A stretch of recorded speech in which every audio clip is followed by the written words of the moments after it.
League and the Spanish La Liga Beremo Bundesliga matches no say and on some no esitia na big news no every the Carabao Cup ni mo and eba and Man City once again one more aje Carabao Cup no eje free Arsenal some sign a game no echo ya hon some no sankra and a theatre se be dini nyina enkomo coaches any players reaction after games eba so over the weekend ni nyina ehon sem ewa ha yeba na yabedi ehon enkomo ewo eye dwumadie no eso yebe fia Ghana Premier League matches eba so over the weekend ye de ehon sem eba Santi Kotoko era ni Rayo 3-0 over Nations FC yebeba na ye the game no enkomo pina ewo eye dwumadie no eso midiama the last 5 games omunya win say league you know esro ho bibiani Gold Stars say you omum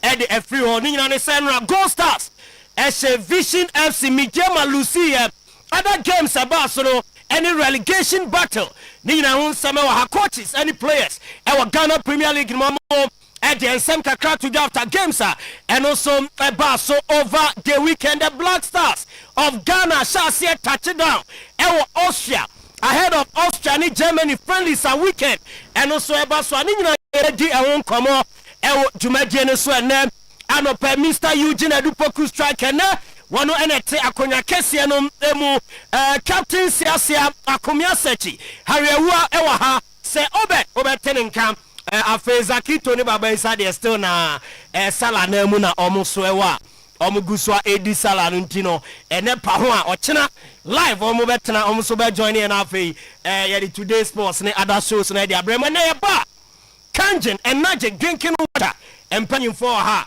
Yaniomo and Swebe Dinkomo, a fire pomode winning swap, SSA and num, a day echo nipedi anymore. Now before say a Beramukrana and Semno Abano, Mr. Eugene Adu Poku striker, seated. I was say you're turning kaka crabby and sakra and I day and crofon cross on some number. Na ye ba, yabe di emunkomo pina. Ewo eye dwumadie no eso boss good morning solo boss bibia bokode oh nyame adom bibia e fine okay na papa yo tun jen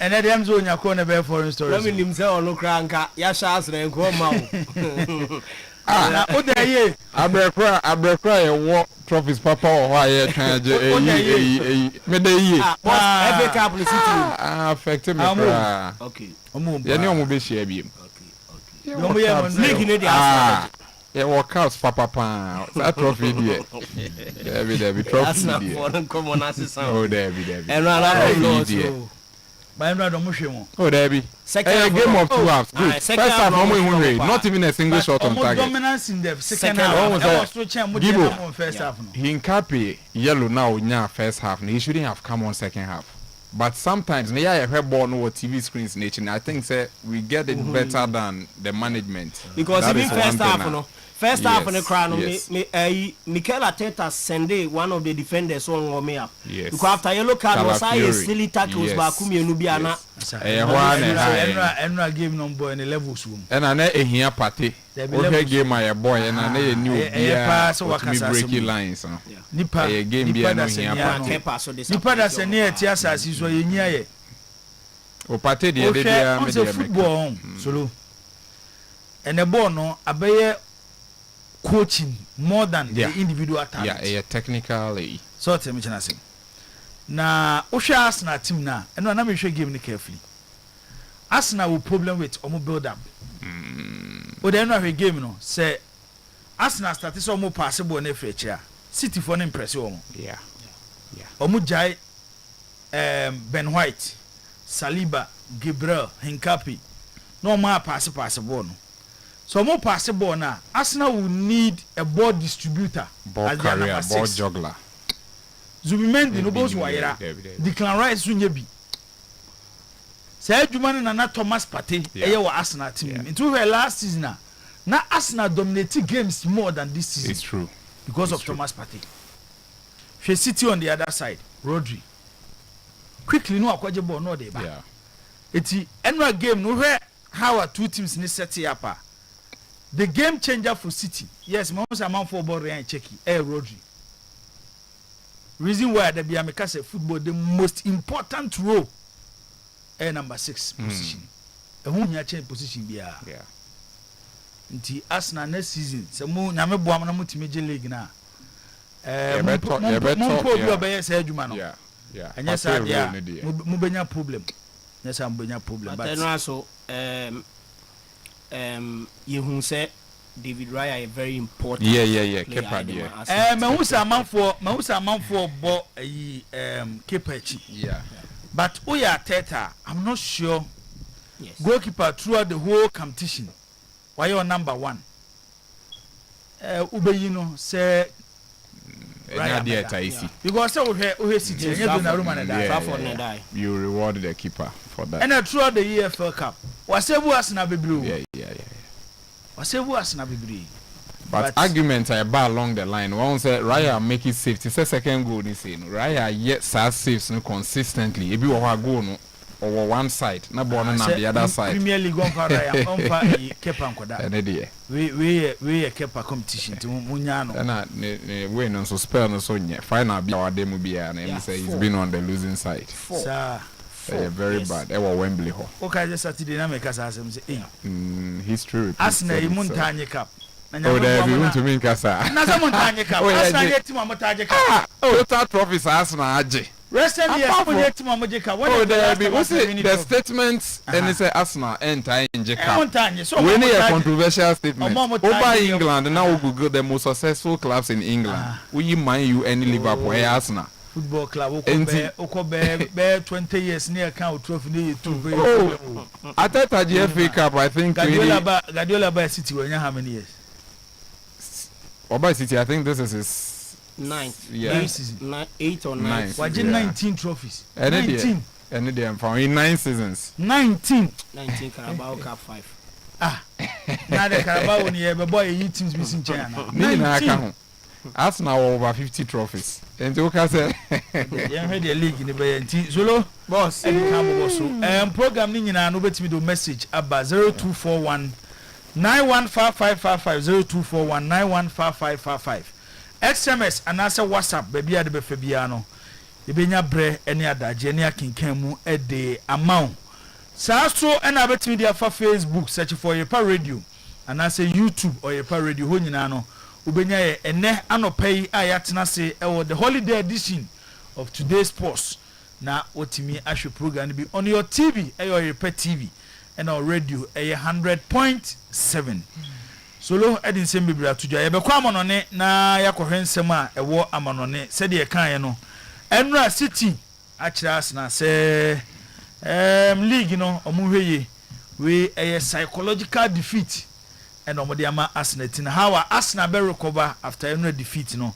eno NCC e ba be but Enra Madrid and Atletico game no what a game what they compare City ni Arsenal dey na otumu say e wo form Vini Junior em so no what time o sheda yi ni em so bobo Real Madrid players na bro wo mafa cause uhwebo mo boni sese a asia wo mo mpane nti Enra omo sha Atletico kamiensa emomu etimi etimu emienu Italian Serie A Inter Milan eko Artemio Franchi omni Fiorentina ene ko boye eno suba na wie no bi ahye ne nko eka ba ko say the points gap between Inter Milan and AC Milan otosumi na be 6 points ewo Italian Serie A no other leagues ni nyina no sulu aboabo no de eba coaches kasai players kasai ene nsema hodo ewa amano say ko international break mtese o Camp Blasters asem esi players na ku ebia ku do Austria. Yeah, Austria, yes. Okay, da be ne bobo no.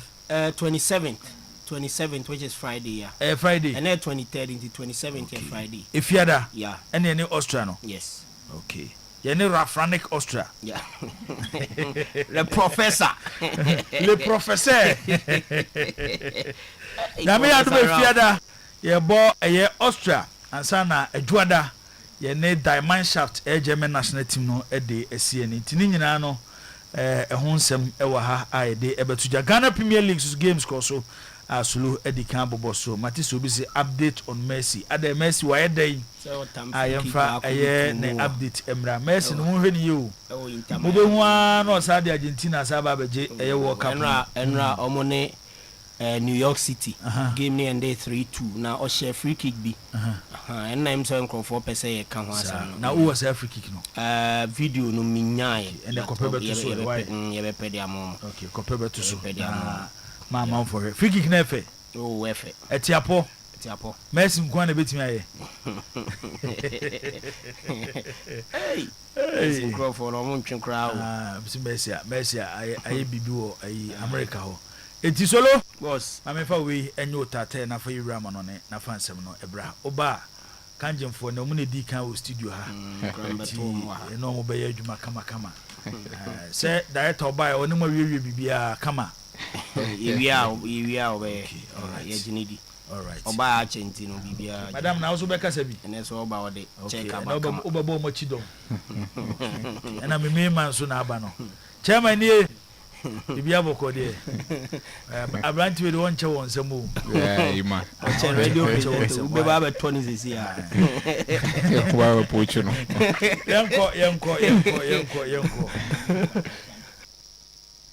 baby IAD 100.7 yes right enti ene joada ye de ensem no de ebremo sempina efa major European leagues eno eba so CAF Confederations Cup ne CAF Champions League matches ahodom to job over the weekend quarter final matches ayede ehun semnum ede bro CAF Confederations Cup USM Oja etifiomu she Maniema Union e kabako a womum entumi anti 2-2 on aggregate USM Oja ede away go rule no qualify at the accompanying work of Morocco any Olympic Safi able 2-2 3-3 for Olympic Safi away go rule woman so at the accompanying Zamalek Esho Toho Dioyo Ekamieno woman at Timubako 3-2 on aggregate Zamalek come semi-final and I see how Belouizdad at Tifiani Al Masri game no and they 0-0 into 1-1 on aggregate see how Belouizdad and some economy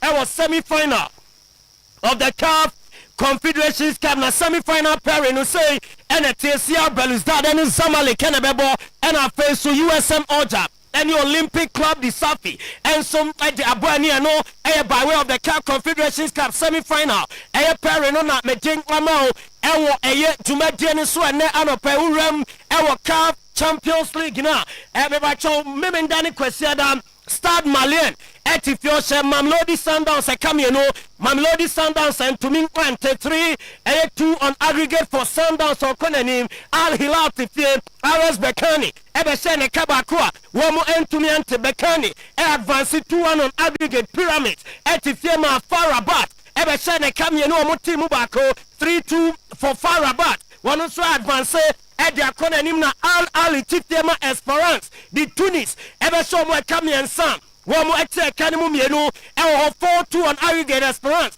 and some economy, na semi-final pairing, our CAF Champions League, Esperance de Tunis, ending, I am Mamelodi Sundowns, na Farabat. Any RS Bekani, one more game, and so Etumiato da, na 10th and 11th of April, na first leg, Ebaso, na second leg, Ebaso 17th and 18th of April, said the CAF Champions League semi-final pairing, and also and some Yangram out the 5 major European leagues, not selected matches, and from over the weekend. We ran our French Le Championnat. I know I have French Ligue 1 matches, maybe I saying that here. PSG Etoile Nice, Ekosomo Ekanai, Womo Entimi Antilion Tifie, AS Monaco, Etomo Ekamieno, Emma Omo Timubako Marseille Tifie, Lille Metropole, Ebesomo Ekamienoa, Womo Ete Ekanimu Bakurum, or French 1, Table na PSG Dikai, Womo 60-point RC Long, Etosumi and Womo 59, Ena Marseille. Etosumi and Sa, Womo 49 points, Ewo Ligue 1 table Neso, we ran our German Bundesliga now. Over the weekend by Munchen, Woman Ache, 80 Manitin, and so the Union Berlin, Eshomo 4-0 Dortmund, Eche, Hamburger Ezri, Eshomo 3-2 from 2 goals down Dortmund, Ebam Ebawini game, Osberg Tifia Stuttgart 5-2 and a Leipzig a ball Hoffenheim Ekanum Hoffenheim and to me ante Bayern Akim 70 points so they can Dortmund and Tosumi 61 Stuttgart Tosumi 53 and a Leipzig Tosumaya Womam 50 points our Bundesliga Acadiano Esso Italian Serie A Inter Milan and Fiorentina Ebo 1-1 Roma Eshe Lecce Kabakwa woman to me anti Atalanta she Verona e Kabakwa man to me anti Lazio Eshe Bologna Kamienua woman to me anti team of the moment Como Womuchi Pisa Kabaku mienu miense na enum Eche Cheswa Pisa omom and to me Anya Kanona AC Milan Ebo miensa Ema Torino Womati Kanimbaku Friday na Napoli Ashe Cagliari Kabakwa woman to me anti Inter Milan after Senra, one more draw and 69 points. AC Milan, 63. Napoli, 62. And Como, 57 points. Como Rem, Champions League sport, Oko Spanish Premier League matches over the weekend. Selected games, saying, and I also quiet. Madrid and now game in SMP. Our way the Bama so Madrid share 3-2. Athletic Club share Betis 2-1. Barcelona, Rayo Vallecano, Eshamwe Kabakwa, Womum Antumi Antena Villarreal, Eshe Real Sociedad de Camiensa, Womu Bako Barcelona, Edika 73 points Madrid, Etosumi 69 Villarreal, Etosumi 50 and Atletico Madrid, Etosunaya, Womo 51 points, Ewo Spanish La Liga table no eso English Premier League Brighton 2, Liverpool 1, Fulham 3, Burnley 1, Everton 3, Chelsea 0, Leeds Brentford 0-0, Newcastle Tifiana,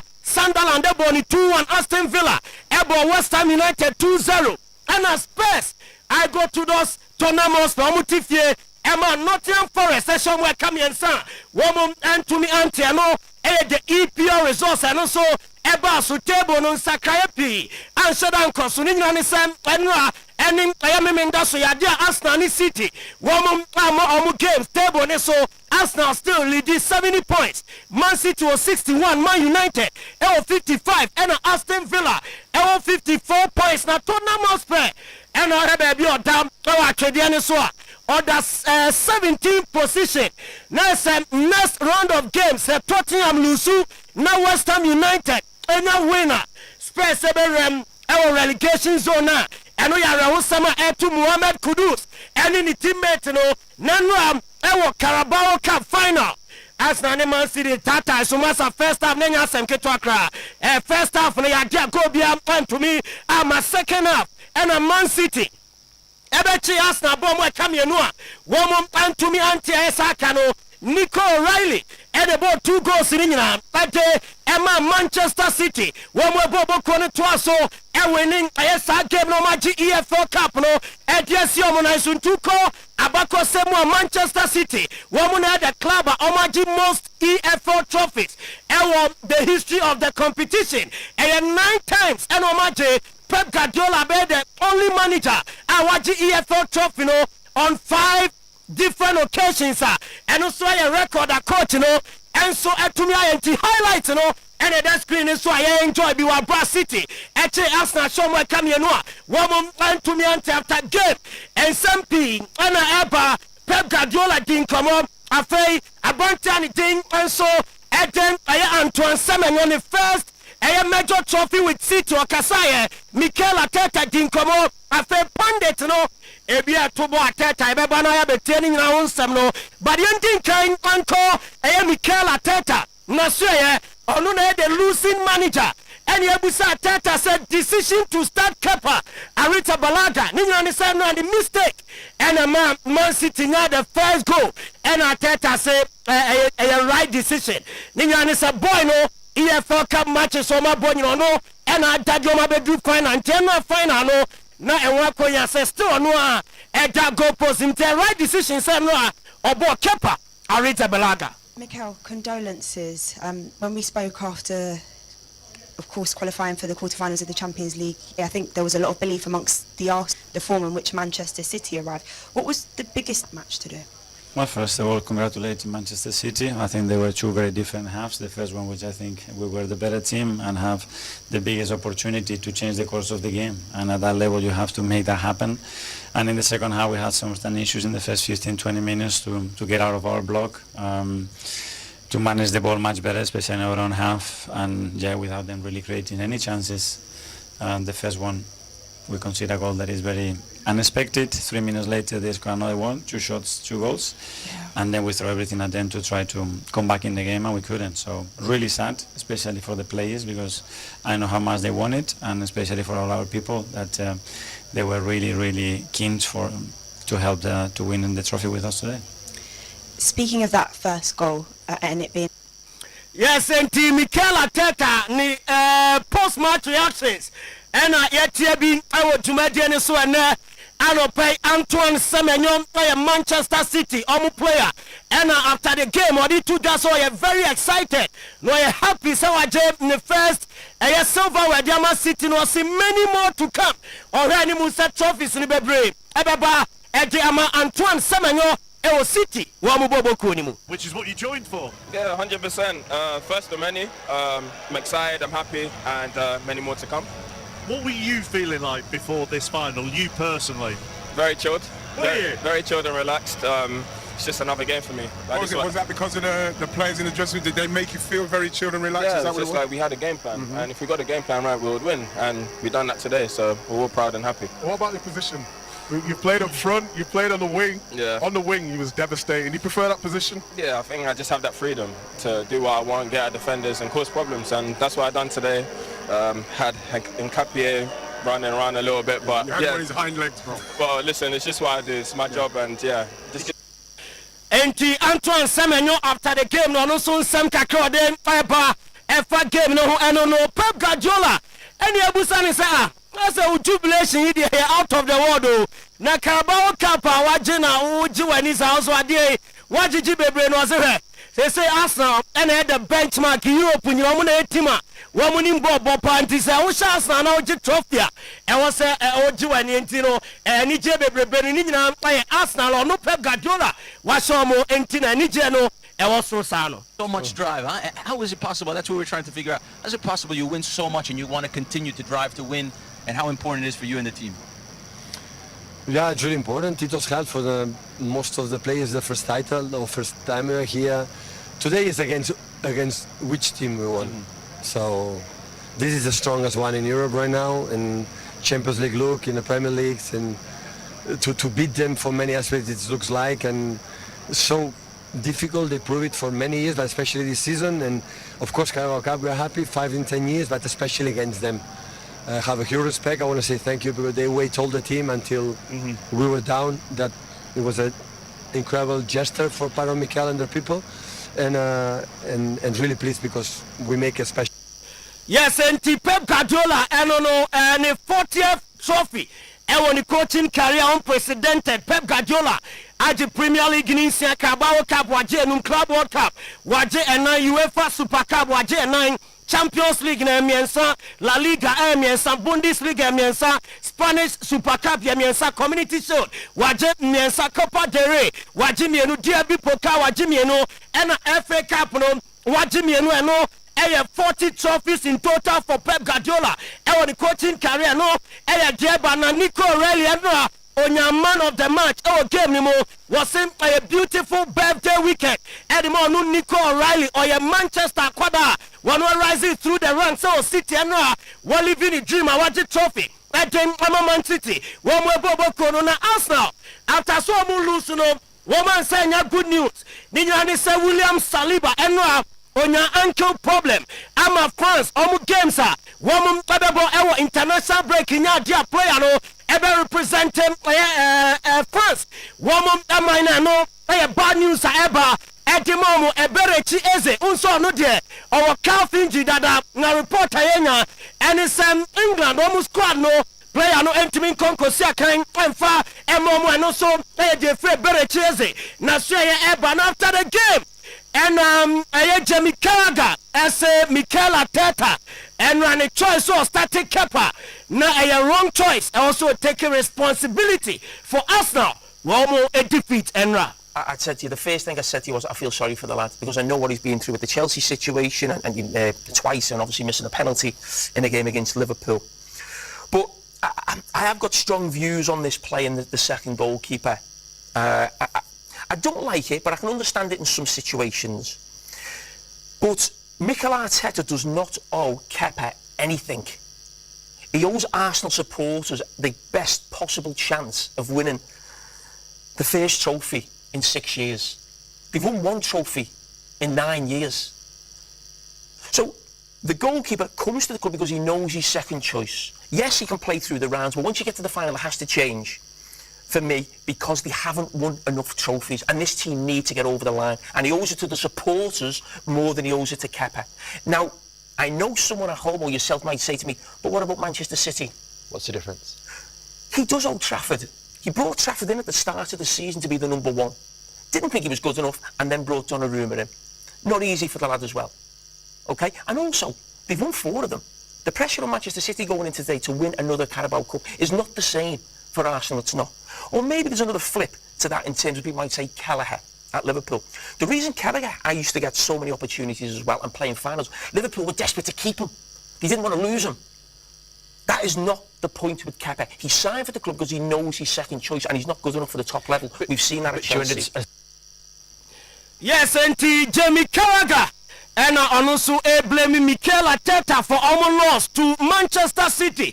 And our Carabao Cup no flemo because Pena Medin Komo Kakram na enra unim se Barcelona eche Rayo Vallecano e somwe kamienu e kaba komo and to me after game no na Hansi Flick Eddie to just said the reason tia almost saying one Garcia e so me that goal post in no enra a game ne kan ho o si clean sheet no eno na no mu hia eboa e man omo e winning game na before the game Barca players woman aya gesture be Adema Ronaldinho na omusha Ronaldinho jerseys Eddie Rago pamane so wabana Ronaldinho e celebrating the 46th birthday woman aje jersey na teamwork e won aya pitch ne so ansakra and a game no and so chance omo Eddie celebrating omo legend no the birthday e won aya Barca woman team no no aya Dieba me gasu was pay man front to SS Sevilla Womo epesa, womo Saki coach and Dini Matthias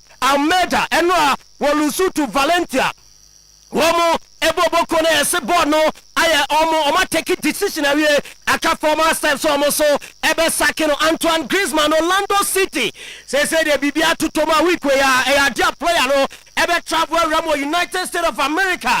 Now I sign the contract at Orlando City Major League Soccer no and so mo won sam no eba na Alvaro Arbeloa after San Madrid eche Atletico Madrid show mo 3-2 enra La Liga game ni mo and I have ni sa den adi Mbappe etna bench and was saying Mbappe no you out for 3 weeks until the progression and kakra na ni question risking no mom okon national team na so ya obe start na wanya 90 minutes honma and so be boy no ne come back papa na unim say no game no or the Trent Alexander no etna bench ebusa no adan and was yo ano no maza ye ka say team meeting akwani ye late ntino na e was here dey tena check akra ema or the Danny Cavaya be boy and so pay off e take my man no Vini Junior or si Fiorentino Perez they be catch and say Vini match bi abebo bia no me here 2 goals e dey free on 10 no ade dey wabo 2 e dey Ama Perez and so game ni ma ye dem won sam na dem ma e wo ye dwumadie ni so na anopai na uram Diego Simeone on so e coach Adema Atletico Madrid na so ya wa din komom e wo e game e no lusu ya no ho na Diego Pablo Simeone and was and for Casano referee no SCC almost say Oman lose because of the referee. Woman lose because chances no mu create you know. Woman to me one fa do na. Antum atenma no e dem abo ye na obo Ademola Lookman. Abaso si Lookman e improve week in week out. Na progression no e ko animo very well at the Atletico Madrid. Woman bobo kona no so coach Diego Simeone and somebody to funny team no after game no now come former Chelsea defender Ashley Cole na so ya on so starting managerial career no onyane first win wɔ Italian Serie B ni mo wabra ni team Sesana ɛsɛ Cantanzaro ɛkamiɛnsam ɛma ɔmo team baako ɛwɔ Italy Inter Milan ɛnra Monsa Alexander Kolarov ɛna gyina bench wabra na ɔmo head coach wɔ suspension or distance nim Kolarov say as a Uncroft Bonnet so Baba Kopaba 1-1 or say Inter any of best period ever league, but the good thing is that one will lead 6 points. It was Syria, one more table on this one, and a branch and day at Alexander Kolarov, assistant manager at my internet somewhere or there to Jaya some na Nike and then normal release video justice for national teams our World Cup. Na oshe kwanya omo feeling ayomo video no mo tre national team bia jesia wono so be shem World Cup me national teams and Nike and a keti omo na no the video no e ba bontan yes no and a down screen so ntino ye be enjoy be Brazil can Netherlands can France and some can amama ne ho USA and so can be omo nyina ba no ma be rep Nike jersey e FIFA World Cup and also and come on eba e wo dwumadie ne so and Anopina, Demite, and it's a Manchester United goalkeeper, Andrew Onana. Yes, they said the Uncomodidiano, and see, Ama Onana, and back to Man United.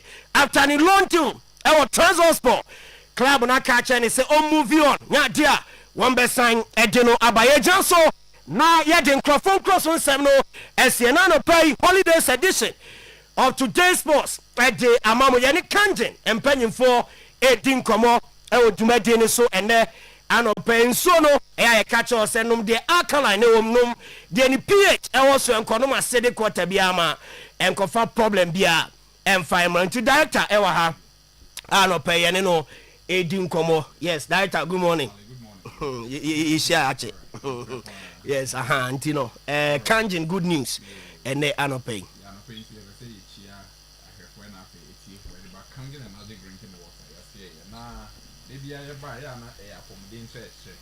You can say it is not just about coming to market or sell water, Debbie. Yeah, my wellness education. Apomudin hun church na fe na ma we near about ho so prekope. Anope yen topic ana asema ye de namne about detoxification. Na the right balance when you drink Kangen energy drinking water. I didn't na ye kasa about the right balance. Nipe bia no say yeah, be mfatu ho a ideally unipedua nkasa na uhunam na the body entirely no 70 to 80% water. In the chest ucheche body nimu into 100 parts be can say 80% nsu. So you are hot you drink and you are hot you eat. And this a woman we need eba we dua na udi ana nsu awonoma that alone it me dia ya resa ebrel. Adinti eba be boost your immune system no and afi nkwamwa cellular the cell the basic unit no nkwamwa no so to minya ahoade and once the cells are strong your cells form tissues form organs form systems until right from the basic unit no when your foundation no righter then you are able to live in good health. Adinti na air cancer one nipe bia wo check your blood pH wo fa smartphone and pay now type the blood pH of the human being is 7.5. That means our blood pH, what the 2 pH scale no air alkaline. That is justifiable. In air can. Secondly, in swa ye woman sana wabe wein se oba nyinsen asanso potokasem ne ye friend amniotic fluid. Sanso ni pH ni 7.45 to 7.5. Trese no so alkaline. Enti bibia nyankopon boy bia ne balance ni very very important. Bible mu kra no or say a false balance is an abomination unto the Lord. Enti nipedua no sa ehia false balance. Onya false balance etumi ede or how ebro science mo no your friend homeostasis nature say wenya stability na no pay was slides kakra bia ye behwe me ba homachi na me bisa Google say yes detoxa den and a term say detoxification say uyi efia wo nipedua mu efia abegu nipedua mu o clear enti AI me call Google na ma me this AI say Kangen water no eboa in detoxification na enwane say wenya typically 8.5 to 9.5 pH. Energic machines ne produce na aboa hydration na fe a flash toxins. Into your can detoxification na chere say o flash anase o ye fie wo nipeduem na ene no liver ene yes adwuma no wo organs ne te say kidneys no ene yes adwuma no o heart nso eboa so this organs ana niama ye buboi no say eboa no to aso or say reduce oxidative stress with high antioxidant levels ahane na meni eje ho last week em say imamo ebetachi on antioxidant no one of niama eboa ama nipa nkwamwa na repair na esiesie no nkwamwa na break it down eboa enti o say antioxidant no it supports kidney and liver function and improves energy enti antioxidant no ya ba be ya akire say ekra molecular hydrogen no the smallest unit etumi eboa enti ye ka antioxidant we don't joke with it enti doctors I can say the fruits any vegetables last week na me wo krachi so lo me call mango asopa amanfo edi mango na ohwe emofrei mango omudi minso mi di bi pa antioxidant wo mango mu unya anopa na kwabrani akotam energy drink when I drive through town udu lorry stations na peyin pa na onum energy drink very early in the morning any bread how I aduane ewo ho energy drinks any carbonated drinks no highly acidic enya me na America research and these things are subjected to proof enti over screen no so a o se sanya me ni eboa detoxification obi o so me koto edro na me koto no ene se eba be yi efi efrim ni pedue mu da bi you don't need medicine when the water is right when the food is right they will detox your system yenkwa next slide no so enti we hear niama I was screen so I kasa about detoxification I say your meal is also very important and after I kasa about homeostasis I say homeostasis no maintain a stable constant internal environment maintain a stable just a stability and allows you solomo be antioxidants donate electrons free radicals and neutralize their harmful threats anti free radicals and the oxidative stress nipa oxidative stress mu and enya sa kwanko ukun yare no so enko because lifestyle enframa ohome aduane awudi ene anwa aduane na doso bibia me say sometimes me talk okoni kose na me the tissue paper emia kose ni me chim kose na anwa efiri mu ba pan first no kra de na jai kakra ba say anwa bon so asate no apeni na say ya ma me mo de anwa no me nim how they do it but utumu say kose na wudi no wudi tissue paper ne chim ne sa na utumu say anwa ne firi mu bebrebe hwa shito woto wache ni shito na shito ne separate mo yeti shito no worobe mu na de ko chef fridge mu na deep freezer mu so after some few hours obehwe no na shito na nkasa egu ase na anwa no nso egu suru bebre just anwa no cry more than shito no and these are the things we eat into the system into how do we cleanse these things out of the system ebe my homeostasis edi embeba the right pH in so na wonum key. So 80% of the human body in Sona and the nyama will train because the things you ingest into the body are very, very important. I didn't in America, sir. Unum acidic drinks is energy drinks, unum carbonated drinks, the more and more at the pressure and equal to kidney so because kidney and to main filters may already a yes alkaline balance no and sana it filter out waste from the body.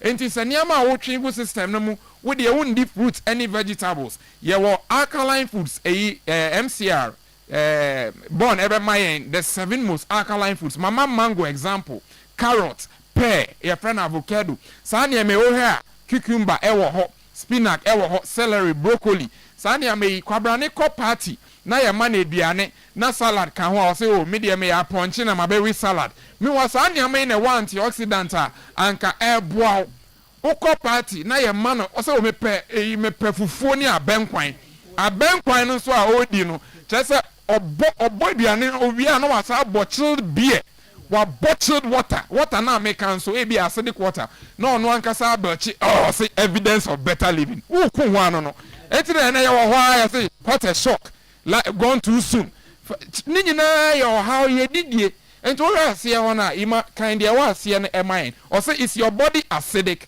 and o bisa bibi wa ase ho say den okay I say many diseases thrive in an acidic environment okay enti what was a refined and processed foods meat dairy refined sugars are among the most acidic foods me da say born enti refined foods ni take away ni my friend say chibom ni sani amano burgers ni amano but menka say fufuo ye good nipa na oya aben kwan say fufuo ni aben kwan fufuo ye medua no mitumi di Monday to Monday non stop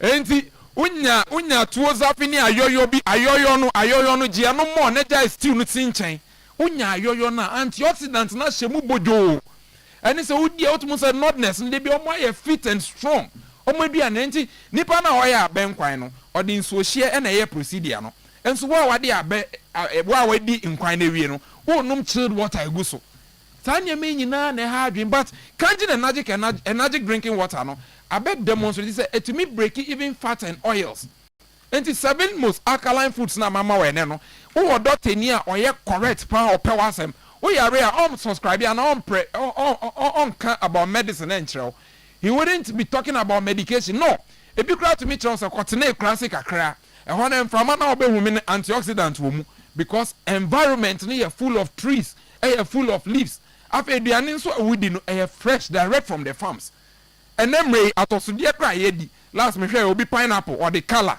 and pineapple tomatoes the chemicals guso vegetables we talk carrot 2-3 days na a shrink it first na nyesa na etie enti and then me nyama dane so wan hwe ye so lo betimi ama me next slide no born so wan hwe ye na we ni amba we duane a udi no so a you will be getting medicine for detoxification. Now, when the pressure got to organs, so bank any pediana and cassa, ebe me detoxify no, son and yame, assassino. It might add a cry back home.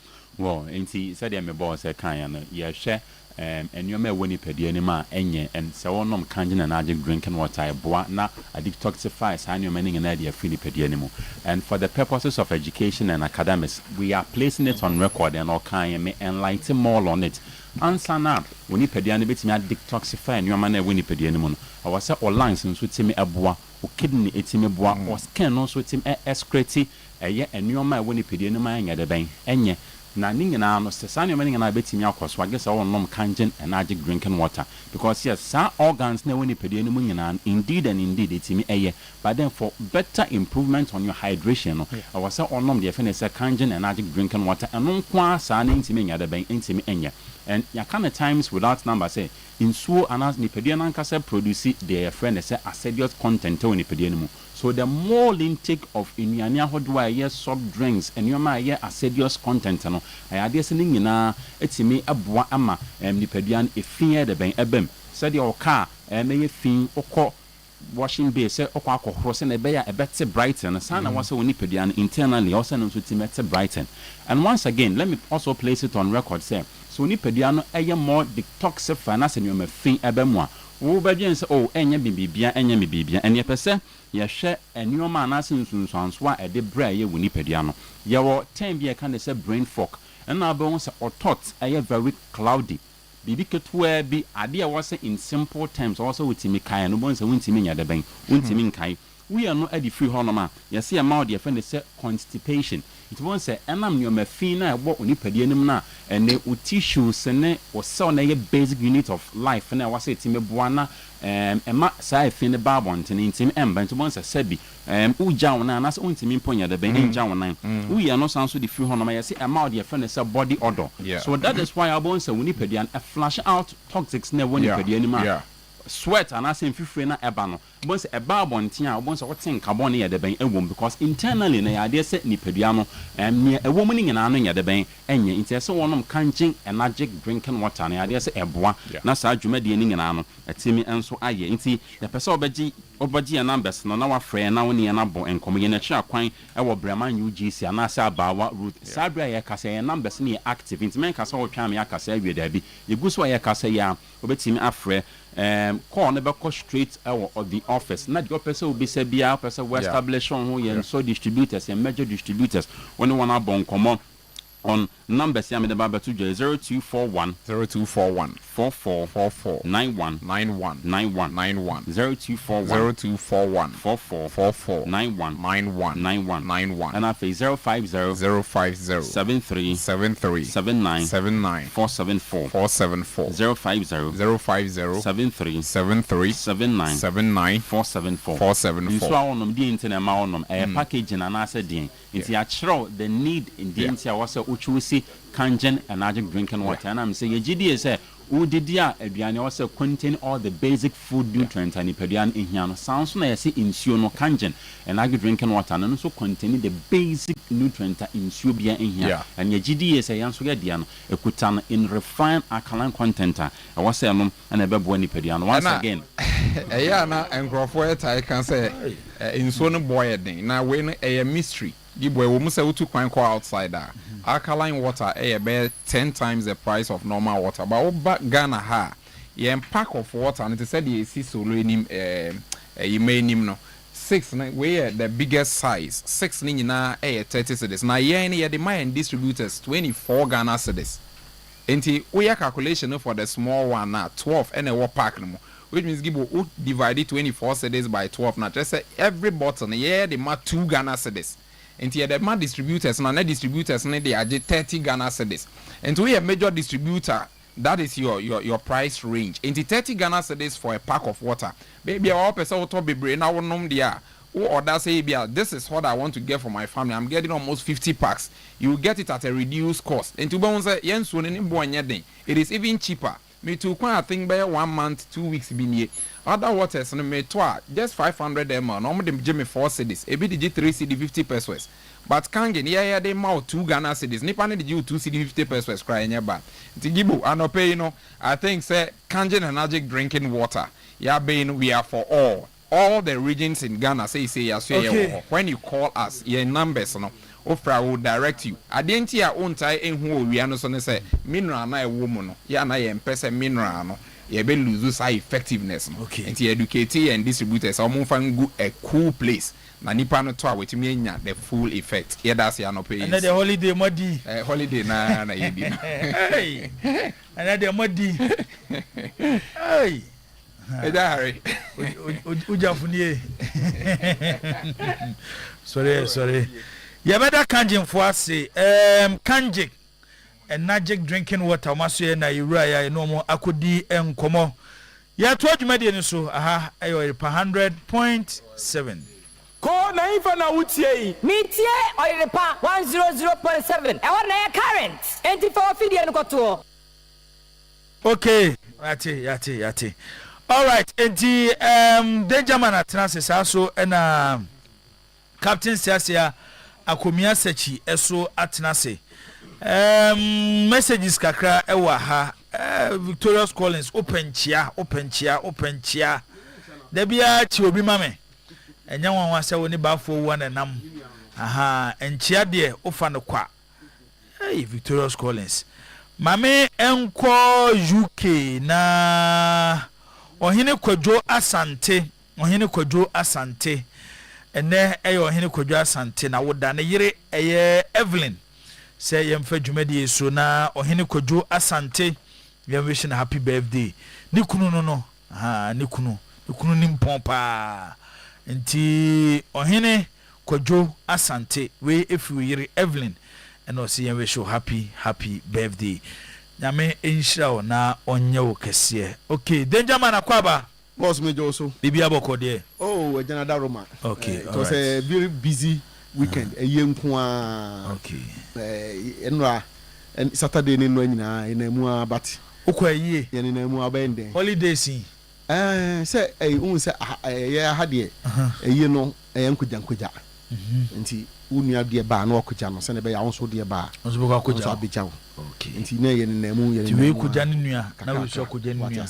Okay, se ne de bia wa wo ka kire me se nipa ntine nipa wo ho. Yes nti no se ba ni se ya nipa ni wanka nipa ni ho boss nipa ni ho asema se woti mi wo ha me so ya na me amasa aje fa afma de sa many den edu be bi so be se na afi wa papa ba ko no ye ba ko a de wo de beta akire no nyame na nim. Okay, well controversial I don't know how to trouble office or danger boss yeah headlines na and you know boss we kakra me di twimu amanfo nya ready na nkofo nyi o maso na o ke o me disu because ye bebo amoma tibi na yi video nso no wahwe bi obebo amoma ti ye bebo audio na wa yi video so no masema o maka enra baba yara ye sisi ye bebo na afezo so ye yi enti wutie na wo hwe won se TV na ye frɛ no tie hwe wutie a na wo hwe ene kura me nyanka e besesa ayini mu kakra holiday die no ene no yenye ni freestyle enye freestyle kura no menya anka the first part no yenye luka ne fa foreign nko wie so de obeka se yenye bia me yenye ne sa de okase boss de me de se me de me no woni mi se me no yenko ne sa to de yenko straight yenko story look abo me we sa na wa bye bye 11 20 11 25 mu ho no 30 mu ne yakwa ma no ne afi yakon fo close ene ye di afisem ye di afisem se etefa so ne yankwa ne yanko tifa so ne yanko so ne yanko because some of you tina mama mbe wana wano want me anya dia na ye ma dia beka se yemfa bia de be ye okay chama number cho ka che solo ni same say o mo hwe chama Yusuf mami Chama Yusuf o mo hwe mami has NCC chairman because dia ebubo ba no mate so mo go back to Accra and unti no mo hwe no because o mo na beka che say Accra Stadium is bad luck Accra Stadium bad luck Accra Stadium say Yusuf only choice I say so mo be renovation le go for Jom Stadium omo so mo be renovation omo Jom adie there be omo be renovation yeah but so mo dia de o no de nye de come de no omo say omo be renovation nti no ma Jom adie say we be ma akohoi omo so renovate e be na no sabi e no si dan no e ho abu okoye na adie yi ubetuma ka so wo mpene but one thing for sure on cast has never says omo kwa Accra Sports Stadium bi Oman kase omo ko Legon omo ma but say reasons are has the kwa Legon and it makes a lot of sense which one of them bad luck no a lot of sense bad luck Debbie you heard the and undertone you heard the officially you heard the business side and they say where you were fixed price ama de bia otwa say 10,000 otwa wi ano no otwa wi asa it is say uti bo modern na unya supporters kwa even 5,000 ekogu na obi atwa a rate of 30 Ghana cedis 150,000 Ghana cedis which would 10,000 if you ma e ka 140 at least has entity ada you know wan ebi on be no manya 80,000 bi da baby says kaya 150,000 Ghana cedis e wa Accra Sports Stadium omunwa yentiti bibia na wa hwe na ha sike kuro mokra na 50,000 Ghana cedis 50 say na ko monyeska eti eba the financial side of it I think they took a very good decision and but is here any she say you know she say omko hu Mr. Yambo Fankra na ye hwe so de obema wo mo a say they qualifies bi na Ghana ni but see also among for bobo ontimi so nka Easter be nko for kwako han ho ontimi so nka so fa ho mo nko obi discover so be han abe Easter about say asori be discover say wa beji so be Easter ona se se ko romanya page cover and you know that problem na first page cover say because say that no be here for na Easter convention was house home Sunday oh yes na what is obi abeje me dem be sent them say o nko busa say bia o mo Legon nti no say de makra ye hwe kira kwan ye to mu ye nim say house Legon nti say ya bo fan ko de oto ho a obi anti nko kan wi tibi so o change sameni so no hwe Yusuf mame no and o pay to change Yusuf mechanism nti o fix date no we say league will be Friday nya na no so Friday so ko na say Accra Sports Stadium is a Friday Easter no go for convention o be the one obi kwaje ho so ne ye Easter convention a obe wi aje se juada asa no twen uni bi na vende eti boss house of folk back to Accra Sports Stadium my first headline no they didn't get them to Legon Fana Jom Stadium omo say the aye no mba o ma pese ho mo ye o ma de ye omo ye o ma de omo asisi o ma de ye nko de me check ya say Easter convention bi ani ho a because say has next league game mo de mo bad luck mo metra Accra mo this today me check bad luck no supporters na sem no bad luck no de mo asem de mo de to nche ba ne hia o mo pa o ne hia o mo papa so ko no o mo yes adwuma no then I ento aso eti no no one should talk to the players on appearance fee or winning bonus Minister of Sports stops the GFA management committee and the ESCO for negotiating with the players. Osema obia ni players ngo kasa. Sunne. Emfa appearance fi work up. Sunne. Na wana no mbaka kasa. Hey, Womobo and the FA are not happy. Domobo fu pa. Omobo fu na say na no asem kese bi si hotel bi. And akofa sase mo yaba. Asem be ni si. Omo kwaye ma minister. Mimi nda no o chinchini pesika. Meme da bay. Meme da wi akita bank nyina akroso no. O pesca. O chini pesca so the common players. Match bay. Match no no ye boy ye twa to blasters. Asam ka say da ho asam kitwa. Na say secretary de e ministry adwuma. Na ministry do musumu say. Oh. It's na ama minister na say final crop. Mama me am the players na be kasa. Negotiation bia many players na bekasa say negotiations say sikasem pa say bia ye ko world cup yi say appearance fee say ye win bonus so say ye pay mo say ye dey say hey we are management committee mo pay say omo adwuma ye is around the new team no omo adwuma san because eno na ye omo adwuma no mo ye omo ni adwuma ye omo adwuma gu minister go omo adwuma minister go omo adwuma management committee useless enya adwuma bia omuni hweye because mumpe be ntina after the minister want to deal direct with the players yo tete na nyese bia yamaba na boys ni so mbaji sei na yi boys ni na ekohu omo na mo kan chom se nke yesu se na betima tua na bi minister so ono mbe kasa okay ya te yento aso se na be ya mo kan chemi koye ma minister this ka ko du ho ma o se ka che minister say on the nya surface ka no kala players so mo ko ma nya anye sa asem no mo pese bisi ye hwe de besi tino asa e de bufu abo ye hwe de besi I don't bear then oh say me minister we dey on onye push over onye me push over oh say blasters no ya bind dia Ghana for dia okay nti abai so ono abehwe ni team a and ono abeye negotiation so the problem be anti ya time minister na chi ya the empire ya bo an say ya obo Ghana for sika ho ban world cup ya ye koi baby a blasters bedru bia enkofa controversy bia ma okay na ye be ko na ye be ba asudwem ene tie we so te me chana say ene mpacho baby a kudu na anti mamfo we nka ho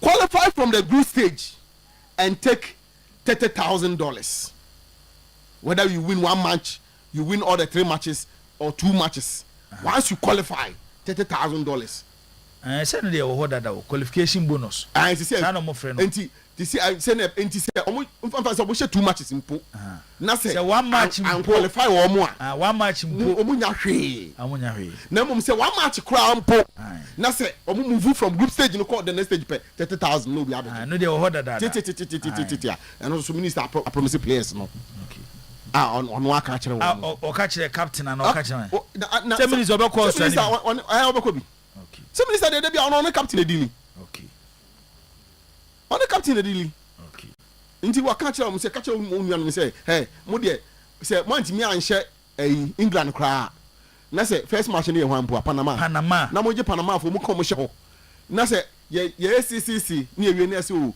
best runner up kra na say mo de qualify a mo fanko recently tournaments ayako nyina sa no maye no qualification bonus it would 1 point kra na be qualify a we are near the scanner the amount 30,000 na maje na ye ko and so you know appearance fi no megina 100,000 enti most likely say how megina ho 100,000 minister try say only place na be kasa say we mate so ye ntiase ne nyina ho no na won say no no man so ai asini trust kakra $100,000 there's 26 players and they be World Cup no it's in nyina be $2.6 million yes appearance fee for blasters players on budget okay opako bobi omo keka ho de mayo dabi say coach de mai dabi other technical staff de mai blaster management committee for de mai no so eno omo no e ho na oyi afimu a e de asem ne ya aba no Ose I feel the appearance fee the manual committee in the Nyamasa. That's with football for no month. Per diem ni win per diem the Ebema wo. Na appearance fee ni there. We management committee. Budget F in the core ministry no more entitled to $60,000. $63,000.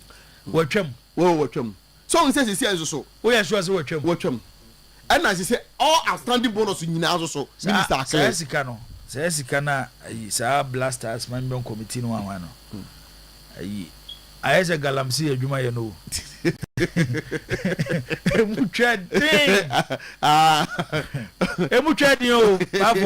And you better enough from but we are near the obey and you better because a more benefit was asking him. And your football for them. A football for a taco baby. But you union minister when you're dear, but you don't nurse from some idea. What the background? Yeah, mean you know. But boss, trust Honorable Kofi Idi Adams. Oswochem. Okay. And outstanding bonuses be our home players in as what cleared in now. Okay. It is the idea. It be a clean sheet. Okay. And a deco. A best started from Friday. Yes. Must win. No, I wouldn't no car against Austria. You know, can't you Austria not national? Now for the Germany Swasha or near Kono, no one Ghana for hope. Say, what happened a Kono? Send a president to say Kojaba, Yakojaba. Young story. I seen beautiful. Nations FC cries foul. This can't be a penalty. They say the referee robbed them. Boss, you have penalty no. But there be no video no. They number tell you where you buy no so. You buy you way. Boss, nations for say at the black referee. At them bonnet bang. Ni ye nyina ye si akan kama na oji penalty we almost say but I say outside one almost say I say outside two almost say player kotoko player no and na anka line so a penalty but almost say kotoko player na anka ball no in the end until he lost the ball before the goalkeeper touched him. Okay. Among close ni kaka mom zoom ni bebre mom Mamo Facebook room. I born again boy kakra video no kakra na ma zoom ne kese. This is for the papa. Na yen incident ni. Enti one almost say outside the you know. Two almost say even if it is you cry na keeper no kotoko player no lost the ball before the goalkeeper touched him. Therefore more. Oh yes, on concede this. No money case. It is clear. For impeding no. I assembly any honor. It is here. The first one fan and anchor ball. No advantage over the ball than the goalkeeper. Any other nations player. Between the goalkeeper no. Player no kotoko player no more opportunity to go for the ball. Yes. Than any other nations player. Ball na atra goalkeeper no. I don't mean you. And between omumienu no the direction omumienu ko no. Any baby a ball ne won there. Head towards in there. Nations Kotogo player no say donzo no more advantage yen hwe yin na tackle no na me hu ni ye it looks like more ma me hwe me ba ensan ko first yin na me de ba the video ba ko no na e ma ye em say o de ba for yen hwe goalkeeper ne tackle no okay hwe ni ye abontin na say outside. Almost say either say outside. Make it two. What they establish from where we are watching the foul. Foul complete. It is a barber share foul no. Say 18 and I say outside. Yeah. So what I say. As for the goalkeeper impeding the player, the omoji two say. I know they from video now when they establish a goalkeeper. Video when the boy ye. And the video is slow it down. In the ball, you heard the leg of the player. The player, I honest here. I had player na cabo. I had not to play and then penalty. But I had not to play and then cabo. And your ball would forget about the ball. What impeded from getting the ball? So the ball player was not going to get the ball. But the incident is here. Where don't you me behind? Don't you know? The keeper I'm play on for ball. What do you call it? Man record. You got a last player. Or lucky one man record. So and I keep on crying also no. As a PFE The ball was just on the line, and for that, what match? Ball no can we pack keep and get a man red card. So when you be say can you pass or PA? So, indeed. Yeah, no, video no almost uncle back. Almost about your mom small heno. Okay, I'm not for Johnny. Mahu why referee man record. I was there was a nations player. The first one is but for me establish that player no name we want those who want to be born. From no once the player was there close to the referee man. But you know last idea married. Yeah, had no man yellow. Yeah, had you. Goalkeeper no touch it don't. No, had it. But the more video need. Say don't jump here. But on PD no. On PD. I'm saying son. The obey no rob off or rob off the ball. So if a nensa, you have baby and nensa no wo. Say inside the box on the line and I say outside. Yeah.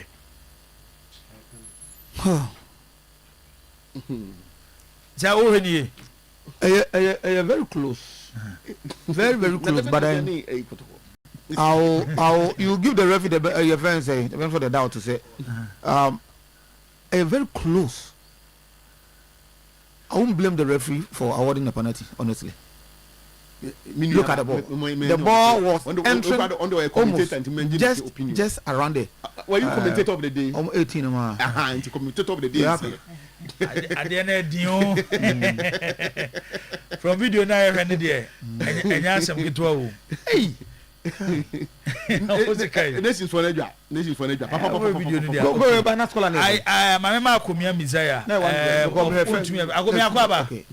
Bibi aboko there. Me adom see. And now commentary box. Yes, but okay.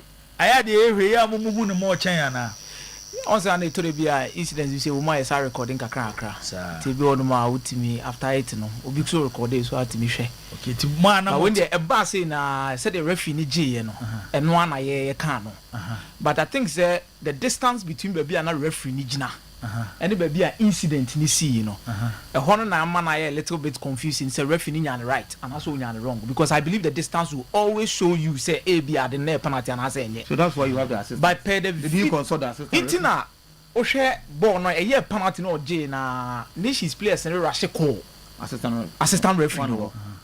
More pressure and say now they were who baby anabo no one. The big challenge we have in our league is the distance between the referees. Commentary box. This was a more opportunity to watch a replay after the see you know. Dia na muhu ya no na mpese muhu say a penalty and a penalty. You only say a penalty because that it happened on the line. On the line. Okay. On the line. The moment I on the line is part of the penalty box. It's a penalty. Okay. Sana muhu ya. Sana ye hu. Okay. It's on the line. All right. On the line. It's on the line. I think it's on the line. It is. It's a penalty. It's on the line. Then Giant to us way. It is the commentator of the day settle case na my. O se do muhu ya no. Oko grip man come out pass no. Oko grip man is a loose ball. No, a loose ball come back pass. But initially Krono so sa koye tackle bi at the far end on Albert Amwa. Okay. Etian ye man. Yama ba fo na afi ba bi obi apeso fa no. Let's say afanti ma me the other one also so. And also emra. Na fi stop the nations number 15 and you beat them. Kotoko supporters leadership told coach Prince Owusu and he did exactly that. Say Kotoko supporters go catch the coach no. Supporters leadership. So on stop number 15. I'm say a nation for player be Mr. Commentator me say what no. I'm say we 16-year-old minimum no. Yes, your friend BB Inzo midfielder no. Now when we say we Kotoko supporters say next season we Kotoko company for ntiase. Na no just supporters go catch the coach. I say so o ma pe no until o me na first na go mayo na boy no short to be our striking here no. Ho na coach no say supporters no me right. And yes so place e won so nti. So you dey member nations for boys bia ma wati. Afa wuti abum say na Kotoko supporters in benefit no me right. Nti eno no eye eno no ho no mo a na me de eno ato ho no mo na kese eno so eno no na ye ko mpacho afi yen ko frimpom manso Frimpong Manso should return the money to Kotoko. I came to deflate his sky tie. Nations supporters leader. Coach performance on the team no at all on cameo so I this guy be on cameo na so be na performance on here boss am one now we changes bia who change I make sure that breaking out the strikers na them what are you play aba no wo what's akwa fa no man na saba me why you defenders in here make sure that players so to bench I dey changes no here who be changes so I got 8 minutes and I be change coach na me the same thing okoye no be change okay same thing okoye be change you make sure that's what why is na 15 days say wa break first half for bobo kama say je mo bi me bobi on the referee na coach na ya me alusu performance ye nya no abenke so obi referee dia Ghana football ya na ya kan na bio ya kan na bio so referees no match so musuma ya da bi on say ya ko bobo local player bi ani blasters na ya ko no player be no we say ye coaches no referees no what time na o mu die ni ti no ama obi a ye players no mu nya no nyam bi players ni nya no nyam because referees no mu ni ball papa kai ball time bi referee na we are here now. What you from Kobe? And then you're happy. You're happy for your performance. And then Uncle Yamai. What do you do? Because on count, I'm here to give you. Why are we? All I'm here to give you because players who number 10, Richard and so who are number 10. Now who can change? Who the from what's a question? What is like never? One of them pushing anyone your boy. One of them pushing boy. I didn't go to the better way. So who could you go on? Send your assistant coach. But also I can't have some performance to say. Application you I can look at them for Canada. Say Africa performance of the Jonathan. You started with the team. You have Africa with the performance. And one has a show our league and a performance of Chelsea. That is what this can be a medium is serious because one million maybe I can back the title. Oh, still up, I can back the title. Can be back, no one say any upper, no one say any upper because I said, you didn't have 50. No, I had the opera, I know I had the opera. I had a German and Papa Fred Brother. So my ass, God, if I was to see before I have why a boss, yeah, the coach in fact, one yard, no, we were on yard, or on yard, or I will take you over. We're going to be over for you. What is like what is like as you whatever it's like the one of the goal. Oh, be on the swab. What town number time not so change. Never watch this. Let's not take away. You can say no we. So that's all the time. That's all the time. Boss, what here? Was it from Maso some Louis Indica? Louis number by John Tino. From Palm and no Casa. He said, who doubt to a massive normal kind? Me need a number can flag away. From Pomanson, meaning the palm, I will be proved here. I mean, from Pomanson for over 30 years. On Casa. Almost I catch almost a moon we. Indeed, I'm calling the town and come to more past 7 at the afternoon. On Casa, some letter. Now, when Bob on Becassa, it means we tear them on one crack. But who's supporters there? Omo ka asemo na eja wati ni mi to aso ne nkwa na je senti boss ma me fa we ntwa to na afi yenwie. This victory is a big statement because the boys assured me they will win. We will go game by game. Coach Prince Owusu. The boys gave it all out. As you asked me before the game, and I told you that we cannot lose this game, we cannot draw this game. It must be a win to make the fans also happy. And the boys did exactly that. Tells me about the attitude of the boys. They told me today, whatever happens out there, they're going to win again. The title race still wide open. How important is this win for Asante Kotoko in that conversation? Yeah, it is good, but still I've not heard of the other results yet. But this is very good for us to make a big statement in the league. They've made a big statement by beating matches na Dakota ko enim no a na wo hwe Gold Stars match na wo hwe Aduana match nsem ho kakra kokotoko doma Gold Stars ni media man na ebo enti boss we can next game the Gold Stars them some bo Karela Gold Stars bo Karela and media man bo there's an interesting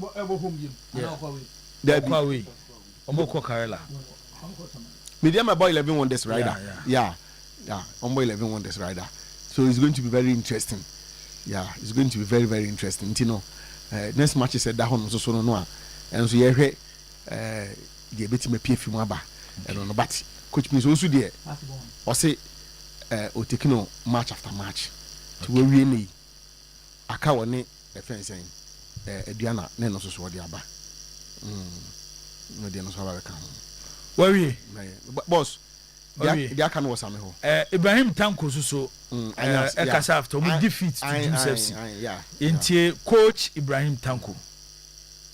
We started very slow in the first 20 minutes. Definitely, and dreams were better in the first 20 minutes. But I think after the 20 minutes, we came in very strongly. In the second half, of course, we dominated all the game and then scored a very beautiful goal. But the time was not on our side. At the end, we lost the game. So definitely, we are going to concentrate in the next game. With those who came in very well. So you could see that the game has changed and they did very well. Like I said, I mean, if you lose a game, there's nothing you can say. We just have to go and then prepare for our next game. We still have 8 games to play. All the teams have a very tough game to play. So we are going to prepare very well for the last 8 games. I know your coach, Ibrahim Tanko, afe league leaders. Maybe any Gold Stars, almost coach, Fred, or Kasaf to move victory over Vision FC. It was the difficult game which we expected. I mean, we had an excellent first half. We were in control. We had good combination. We had up to the final third. We had really good moments. Maybe we lacked a bit determination with the last moment before the game in the box to really also take benefit from our dominance. And the longer the game goes, you're playing against a team who has not been beaten for 6 games.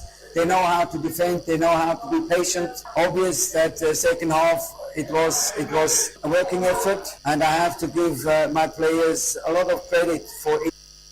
Okay, and also baby any Gold Stars. Game boy against Vision FC. My main results in table no. Na fe memra bidwafo na baby obi a person offer.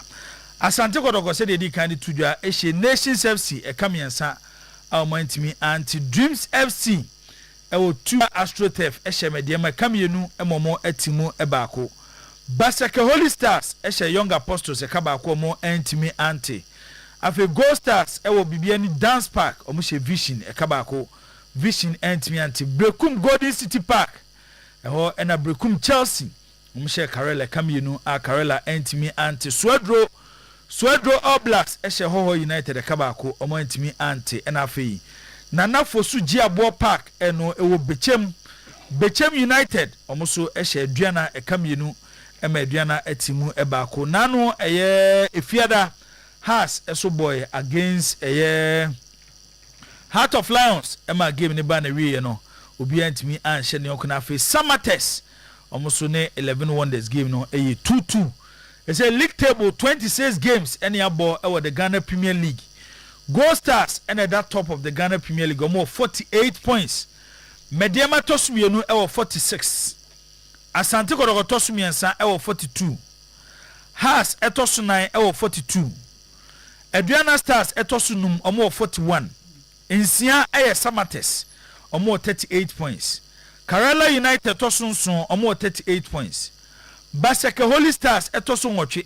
Basaka na baby omo bedru no. Wow. 36 points. Dreams FC etoso nkono omoso ewo 34 points. Heart of Lions tosu du omo 34 points. Vision FC tosu du baako omoso 34 points. Nations FC etosu du mienu omo ewo 34. Dumiensa Bechem United omo ewo 33 points. Swedro All Blacks etosu du 9 omo 31.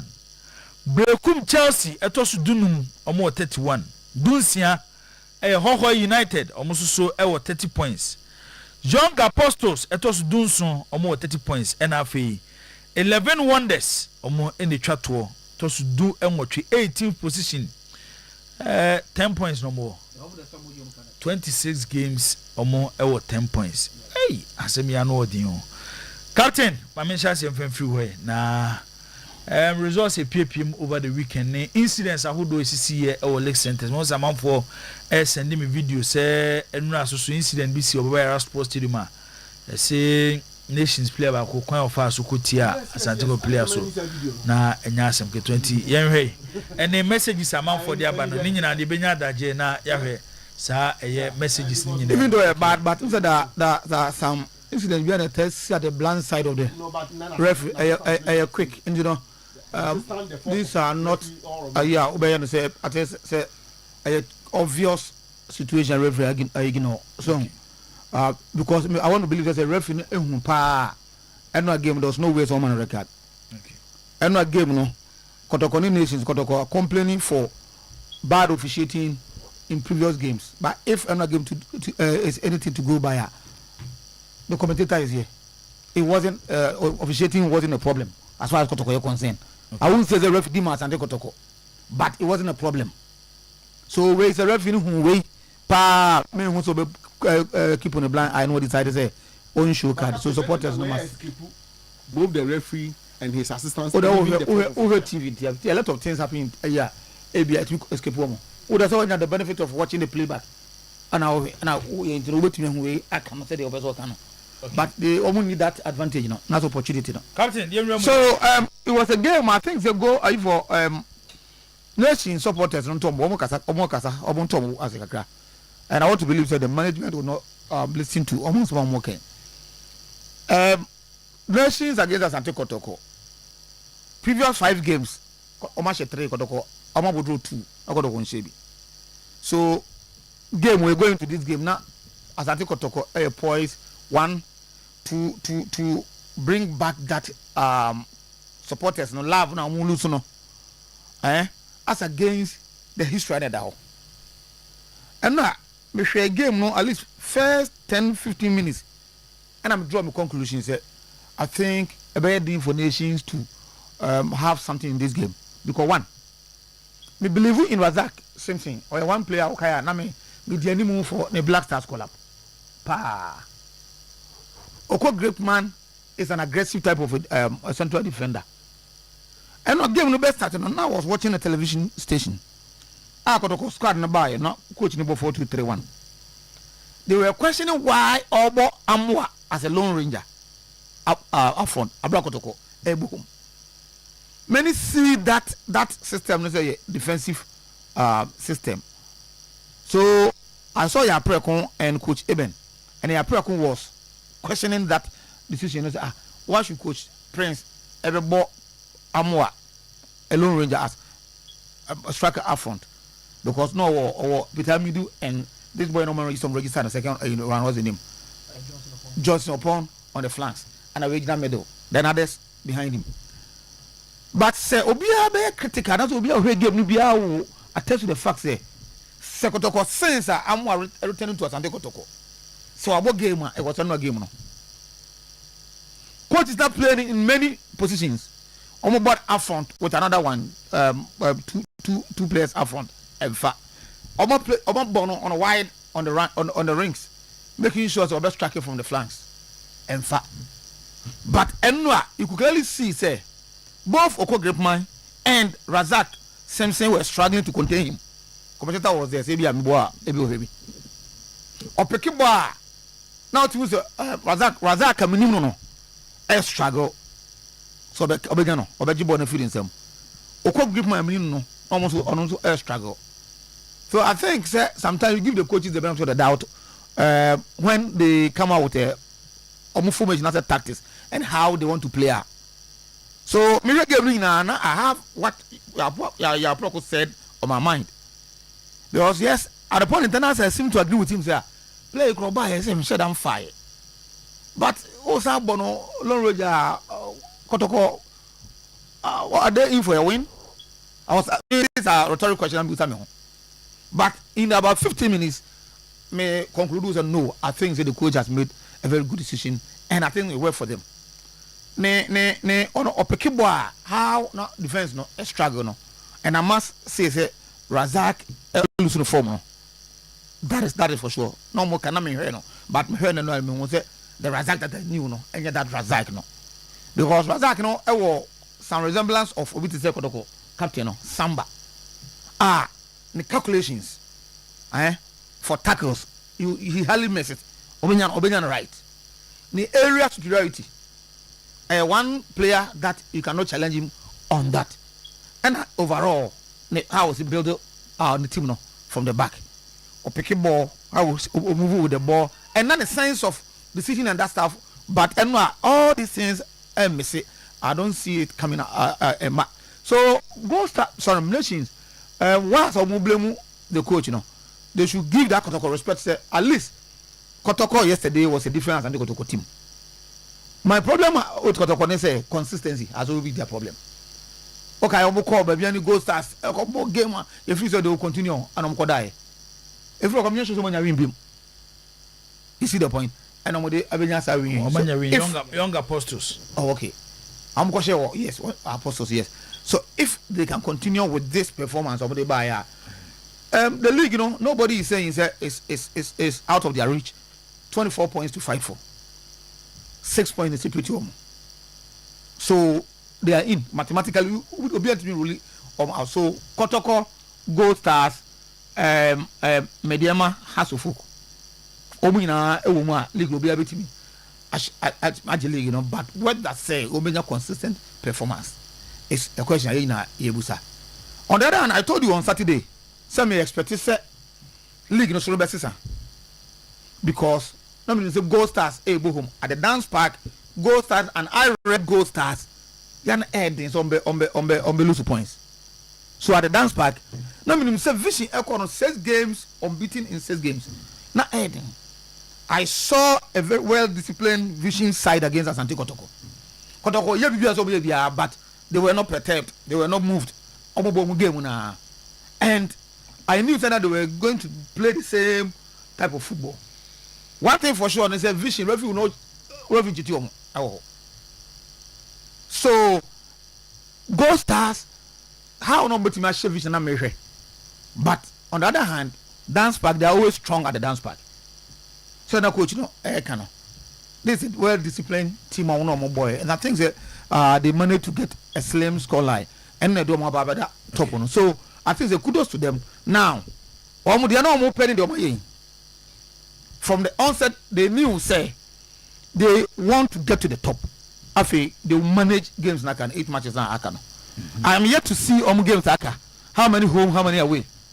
But one thing about Gold Stars lately, they say from last year, they've improved greatly on away performances. They've improved. Home at any point in time, they will give it to you. And only teams are play league in a Yana a corner thing. I will not call the league for them at this point in time because the coach in the Guacan is while open. Okay. Gold Stars remaining matches next league game. We see the league can against Kerala United. A difficult game in Tamale. We are on Easter Sunday. Ball against Nations FC. Okay. For them. We are Nations. Doma Akobo against Adriana Stars. It's another good game. Now Omaba home. Abebo against Samates. Okay. After Samates, that is 19th April.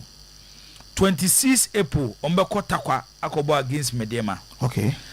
Na Omuwie Mediema 10th May, Omabebo against Bebiani Ghost, Omabebo against Hoho United. Okay. Na 17th, Omako 17th May, Omako Dreams, any Dreams FC Akobo. Na for last league game, 23rd May, Ombebo home against 11 Wonders. So dicey. You cannot call the league for them. Far from that. Dicey, but they are in the race. Anything can happen. Okay. Because coach because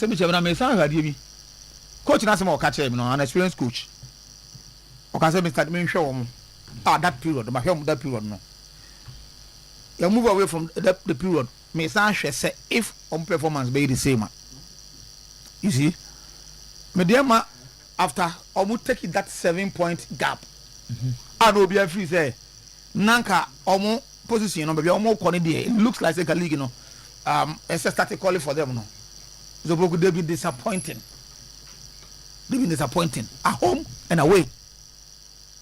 So you ask your question. So that time be sure coach Tanko was telling him, coach, but what is happening? They will come back. And I'm supporters are agitated. I'm started canceling baby, you know. I'm hearing so when next home match, you know. So Uncle yeah, Manus is Minazu. Uncle yeah, the supporters no because I'm casting to take the Coco. I'm praying say Enko Basa. Next game I'm against 11 Wonders. 11 Wonders. Yeah. I'm also some cool. No movie or Mako Bichim. Some about draw. No movie or Mako Bichim. Yes. Ombo Bichim we are. No ma home against Kotoko. Na Afomuko Brekum against Brekum Chelsea. Okay. Na Omabebo baby any Gold Stars. Afomufi Ombeko Baseke. Akobo against Baseke Holy Stars. No Mabebo Heart of Lions. Omo last league game. Ombeko Accra ne House of Akobo. So an American say widely open. No, widely open, and but then they need to improve. Said game stretch it by 7 points. No matter but draw, no lose be from. Now and they yabe sound one. The supporters will not forgive you. So instead of Tanko you know, there should be a quick response to or more supporters no. I said so a result no more urban emphatic. God being so good, they are playing against the African boys. That is 11 Wonders. They will need to start or more renaissance no with 11 Wonders. Because Liga Yeboy, Sababian Gold Stars Tamale Akobo Carola Abrakara lose a very difficult game. Tell you performing at home and you give them either a lose or draw. And you expect Mediamana over against 11 Wonders as all share. Because everyone there's look league you know that make catch say I'm confident on the ball league you know it is lost. A league but they know from the first one so 10 points not you're surprised. 10 points and that's all you know. So I want to believe that Mediama are not just out. Now say ultimate count on out of the league race. They can still come back. But they need to. What's that thing? Of the second. And I'm so you cannot count them out. So what's your problem? I say based on my recent matches on my book. What me analysis I expect them to improve India next game no. Now so when that win now maybe it will bring them back and they manage the rest of the games no. 7 matches now. So I think league near dicey difficult to call the all winning. Kotokone has and so won't be you. But Kotokone won't bossy. Almost starting raise supporters in hope. That will be a reason. Who's the coach? You know, I can say why they are open and they are going. That statement who have what they will not forgive you. I won't take up match after match. What I say? Because an American say Kotoko need consistency. For House of Folk, our problem has been the draw masters as far as league is concerned. Either home or away. And I'm bored of no quack. So he league in the park at Team and Casabri. Okono. A House of Folk. I would have said some commander team. Mediama effort and has to take advantage because they had matches at home. Say if manage games new year, would have been a different story. But yet it's not changing. Dinano Amkobo out of Lions. Now headline was as something similar to House of Folk stumbled. I'm sorry, when I put about for that. That's about the board draw. And I was about why stumbled because I bought Heart of Lions at the Omopaka. Lions are at any point to be the form, no, even though at Depokakra, but it's easy to beat them there. It's like house could not draw why. Now the kind of point I was bad. But because of the Omanya a lot of draws, no. The writer no seems and also over to use the word stumble to describe the situation. So I think that you're my homebreaker. Who is winning the league games also over the weekend. Shall I say from Friday? Yes. ABC Enra. Week 26. Gold Stars and there's Omabe league, you know, with 48 points. And Mediama Yebeko week 26 no more that top no. Is Omaba second. I'm Kotoko so about that third. Yeah, call week 26 now Kotoko the 5th. Is Omaba that third. Yeah, say the league in this equal. I think it started from Friday. Now, me surprising say House of Folk for 1 point war. Lions this season form nankasa ye bibi o kakra. After say Lawrence Ja Hokoye no. It may be not a core part of the team. They're not enclick. It said the year started season neck like a bar. Okay, the first 5 games I bought Premier League. No be at the Lions. The Lions beat my fight for the league title. And you be NTR. One, it is because of the year more keep a consistent team for over a number of years. Obian Mr. Hennessy and Rubin, Ebenezer Aban, almost 5. They be for the past 2 or 3 seasons. Now that boy Ebenezer Aban. Blasters no mo feni bi enye ya na mo apa kaka ama ko fa Lucas ya because why consistent with papa Ishimelado ne dogly crowd mo ko fa ne free banana in and then they buy second division they buy but on friend Kevin De Bruyne no okay there be Kevin De Bruyne na fullback. There were Kevin De Bruyne Kevin De Bruyne no more Kevin De Bruyne no free no o free bi so ho kafra o free bi so ho abino no so ho no so ho so you look at the spine of our team now ache pa but I think omonya problems with form of these individual players e be form tete ba form Ishimelado form aba form pa Ishimelado form na aba form Kwanza na no the leading assist make a form Heart of Lions no so form aba form kakra. It's not even so many house of folk be pra because the Diana ko share omo pra and house of folk say one of the best away sides in the league. It's quite difficult so to kwaya house of folk home games na wabo no ko she be chem she bekum Chelsea am sure say ka league no ba na ko mo primo bi ba fie no mo ntimi hye na mo ko away na how to get results no perfect because na me wo house ni bekum Chelsea so game ni na mete ase ehunu de tia house of folk away games no me very strong. Omu enter into the game the first 30 minutes to frustrate the opponent. It normally did the call away games at first 30 minutes and House of Folk very compact. Omu defended solid. It's your opposition now. If you now want to support us, any pressure no go so nintino. First 30 minutes go man now frustrated. So House of Folk will go to the second half. Buy and na the attackers more Paku mo. It omu call away games omu time for Paku started. Paku is technically good. First na Rocky Jam na fit na no pride no kwa away games are omian fifim no Rocky Jam na sa peso. Second half no the Pakwa be ne technical adwuma no ma benya foul so crucial race no manya ba ko be mbo hye we no ne yapon game no. It has full away games this season they're solid. So I'm not surprised omo kwa away e ko fa sa 1 point no. But the na me ya na say efie no omo te no omo ntimi hye. Obi aso ni mo problem. Ama mo problem ni so menya sure so metima solve no.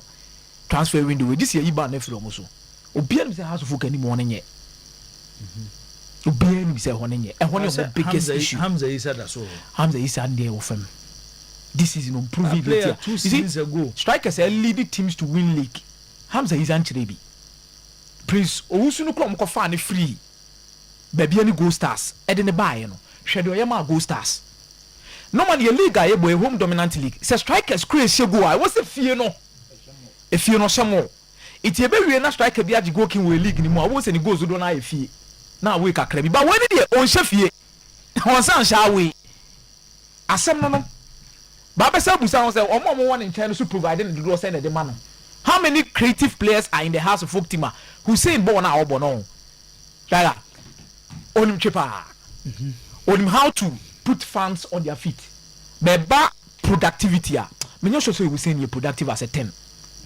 say the eye for passes no vision no jam the amani debi it almost only omo eya na omo nya no 1 point na no mo de aba okay now nations ni kotokonkomo no metie Harry no say Frimpong Manso almost wakoka say omo no wi is it intokwa wo Frimpong Manso ni supporters him for quite some time now sir this is in Makwa Brankesi more than 4 times almost why day and the issue stems from the fact say bueno free wafa na obesen ko wada ni tikaka danso yeah danso ntanya bo ni bi mo before ansana Frimpong Manso beba nations na danso bo andakasi mingo pa kasi mingo bo ne 3 back na either so be use danso as a wing back or be use danso as one of the double number 10s but no ko danso mbo bibiem Frimpong Manso ba no wasesa team ni setup ni de yo musiti bobo no na no craning na me say nipa na waje danso position ni e branding entry no na branding entry no ho adin wo ya ho adin ni fi won ma Osai very efficient in front of goal. Okutabo aneje edin, o create chances. And Osai the goal score be so. Ma have more than 2 or 3 games e be game no.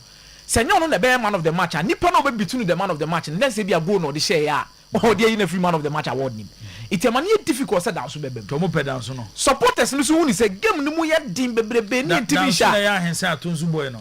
Fadan so hensa atonsu boy. Yeah.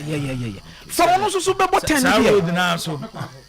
For no so be 10 ni and me want 2 solid occasions are confrontation supporters na be gina wa omo ne fimpo man so obu di na tem omunya blow score beto no we need them in your so kai because all of these moments ni nyina no crane say me pitch side so I see the actions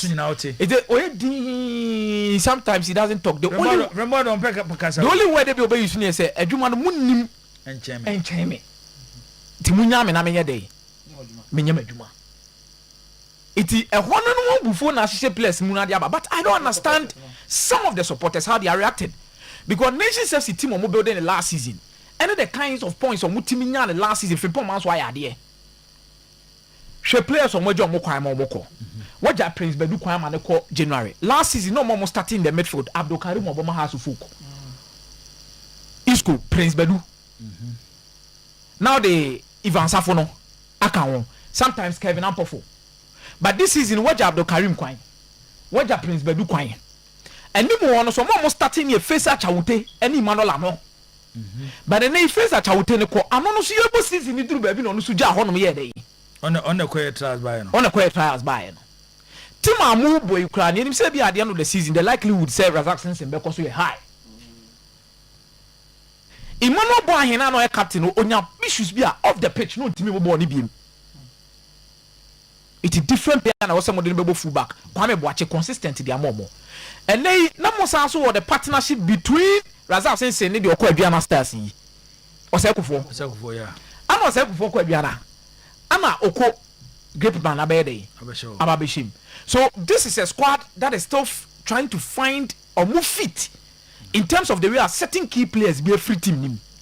Our replacements in share dan through level are no more one do baby nebi trials nebi so what the meaning na coach you are not being fair to the coach and I think for Frimpong Manso can also mo bona baso because nay over the FA Cup semi-final nim league no so no buy na efie no ba to tradition so obi antimi share betimi kura jam makobo Africa obetimi ajam makobo Africa etimu supporting no say the FA Cup no betimi bibi wo ho league no so na fie no when so na ma me dia ma dia tie se omuso nyina tie se omuso before the game against Nations na me dia ma ko 17 games no be antimi show mo league nim no be 17 good games no be antimi show mo show no abodo sa ana Nations ko she ni fie by 2-1 a free walk on na me dia man sini that dem be but Nations in the league people are also forgetting they are bad travelers this season.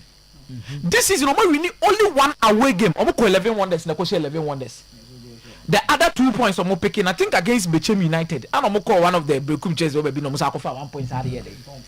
As I count, Asa from on my away games on my bonnie this season. About 13 away games. Almost 5 points, me boy. Almost just 5 points. One more than Brekum Chelsea and Basake Holy Stars. And 3 more than 11 wonders any Bechem United. So they are one of the worst away sides. Yeah. Offer the away table number 14th. It is a offer now be PM now be Bokotokwa. Who expect so ba be Shekotoko Ufiana? Only bad travelers. So that result is not surprising. Mo bi anko suffering poor man so konko bulu kom suffering poor man so wasan wo nya de o da bi. Mo amobra mo boni this season. Go home so offer the home table.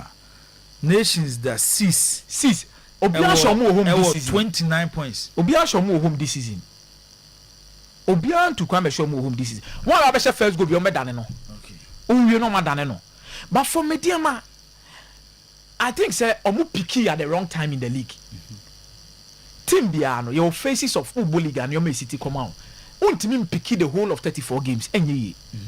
Eye den ya obeti aba form baby kakra but dia how mo pan yes baby a form number form ye baby a league ni mo bie you do the last stretch because Gold Stars I didn't know mo ye mo di be league me to me I never understood the reason why in the middle of the season no so mo ja coach amanko akwan ekofa bruni man de be adwuma But baby, I'm made about the changing of the coach, but about almost squad planning going to Africa.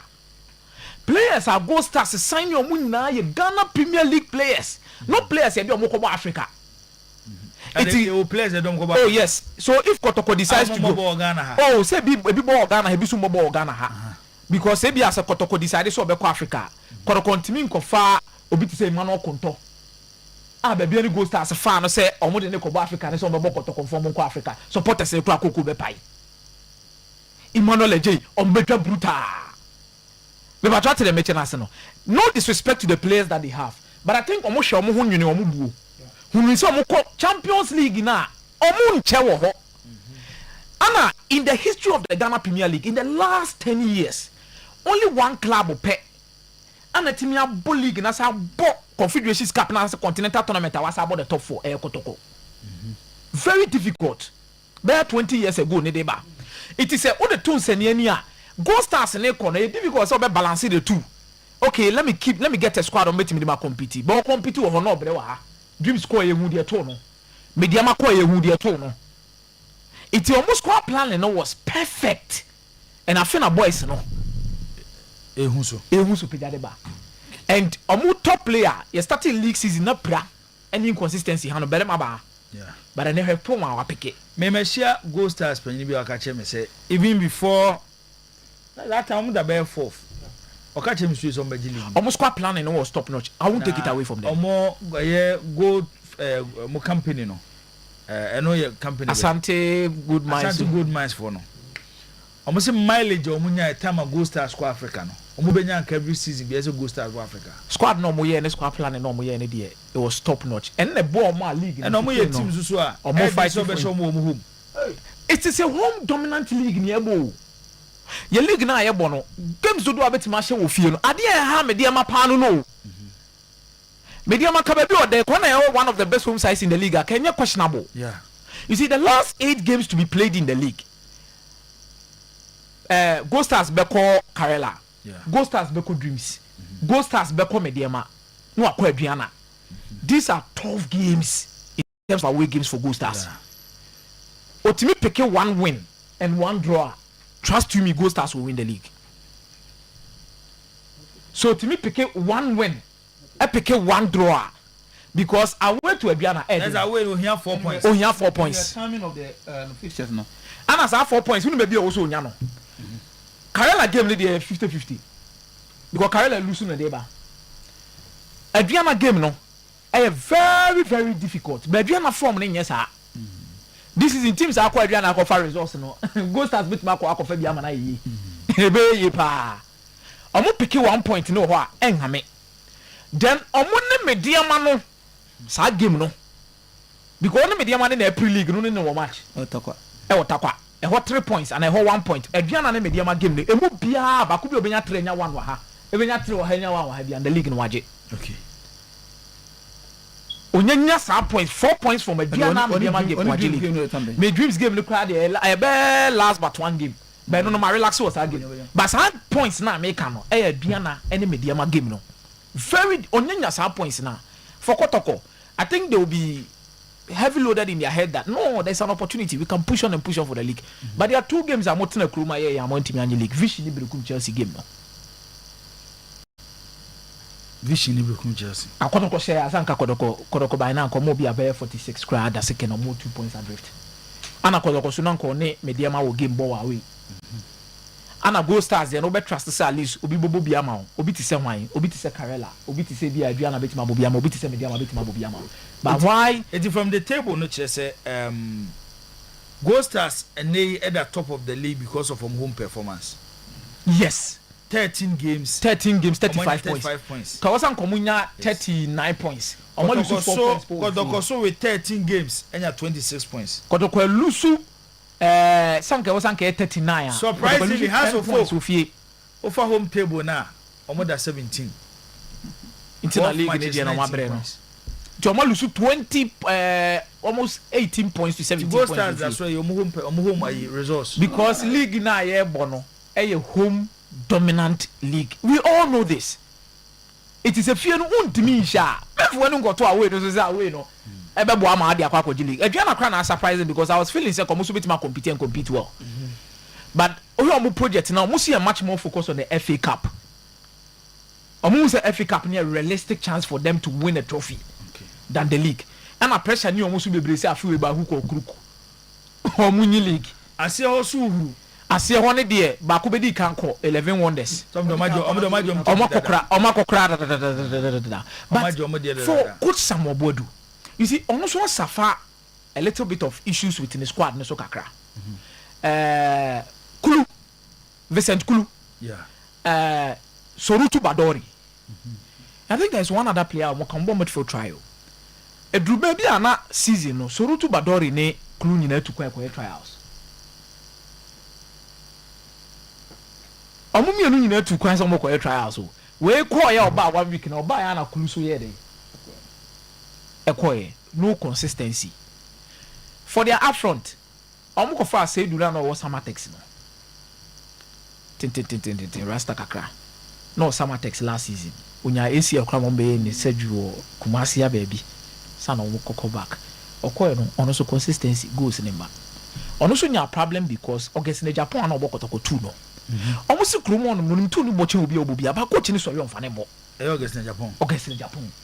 So we don't know Omar there. And also complaints. Bubuja. Giddy. On the board.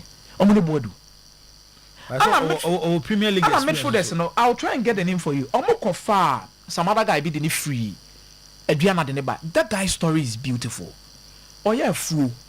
Ewo doma boda no so Ivory Coast dey boda no so baby no ye food obeda it on say efu na no be trial so Adriana obey trial so Adriana no na ball no money wo esoro on say Adriana ni brekumfo de na brekumfo ni bi won no say dey boy we dey ye be fa no ne de na ba ojefu ni ye obo brekum Chelsea wasefu ni nyina I'll get a name for you it was a beautiful story I went there no more catch me sika wo chembo but I think for Samuel Boadu enough pressure be one so you see so like a coach like Samuel Boadu this is an opportunity for you to prove yourself again in the terrain on the tanko nyina tanko in the history of Ghana football recent coaches here make us ye bomb mudin so mo ya de wo terrain nim no obia kan asem na no ka se tanko de onya de adenti under 23 ko ya ko yina film under 23 ko ha ka ko yesi but no krani nyame nim mehwe baby a tanko taifa ya under 23 teams ni baby odi omukori na o calculating win percentage na on telling you so a lot of games but it's just unfortunate that when it gets to baby a matter most to say young shem qualify na set to the next round Rastaman throw one stone dey ekosi ya nyoma fan no it's your back Lions obi abusa question tanko na coach na that ben na benyo opportunity e coach local teams bi am you so ya it is say there one league na pressure won agomia league ni there every goal stars and said and a relegation is also no they say between All Blacks, Chelsea, Hohoy, Young Apostles and 11 Wonders. I think wait me the bitchim count there so go for vision dreams heart of lions name by Liga Mahepadi 11 Wonders they say omo de omo ye ho hwe nyi omoko league the centers abako nyina opani betu abeka ho betwa line si 12 omo free 12 ne ko nyina beka league ni omo do beka league ni utwa si 12 there na say nations became vision became heart of lions became beka league ni ba bechem so do blast Chelsea ho young apostles the relegation. Okay, akomi ya medasi. Yen share messages ni mu kakra. Nasi because young apostle ne say you oko ho eko. Enti beka 2. 11 wonders on. Okay. Sorry, 11 wonders oko. 11 wonders. We wonders from young apostle up to Bechem. Emu 2 na beka. Of course. And say then yeah. Bisa, you careful baby atin what. Okay, yanto so messages kakra ewa ha na yenyi messages no emfa emfree ho ehase free kotoko penalty no ho asem amount for the messages bebre aba mame fam free ha. Okay, Eugene Fifi na edi kan de the message about the Premier League will be in its lowest stage? Okay, where you're foreign it you could do foreign America. On about Mediama has 3 points from possible 18. How can such a team lie second in a competitive league? Okay. On also the Obusano, Uko England, also Liverpool. This is we lose 10 games. A year England. So the Liverpool that says 6 and 6. Okay. And also once some Nayaka. Confirm Sheka Kwabna Boateng or say clear penalty and record. In fact, there's a Mukwala, there's a chairman of Folabi, or say it's outside the box. Good morning to the entire crew. Okay. Kobe Q Eddie Free Italy or say Jibo is outside the box and not a penalty. Shepherd Emmanuel, it should have been a free kick, not a penalty. Afrane Isaac Eddie Free South Africa or say Jibo, this is clear penalty. It was on the line and the keeper should have gotten red card. Kofi Kent or say see how you are struggling to judge with several replays yet want referees to decide within seconds. Omajuma no. Okay. Shayuba Tahiru Shayuba Mete Wonkache or say outside the box even Kotoko supporters self know the incident was outside. Yentwaso Joseph Edubofo or say striker please talk about House of 4 goal scoring 17 goals out of 26 matches is too bad. Bernard Yode Ebony or say that's the thing supporters do to sing Kotoko. Recruiting players for Kotoko instead of mobilizing supporters to fill the stadium and enroll on Fabu census. And also the no. Yanko from Kennedy and Nim Ofusuhine. Siasia is not being fair at all. How can an incident like this be at the blank side of a referee? Especially when the boy is at the place of the incident. Where will the attention of the referee be at that point in time?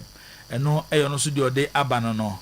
Nana Adams or say when was the last time Frimpomans used a Premier League team to beat Kotoko in the GPL? And also Edie no. Yentwaso. Emseka Kraso have victorious mo.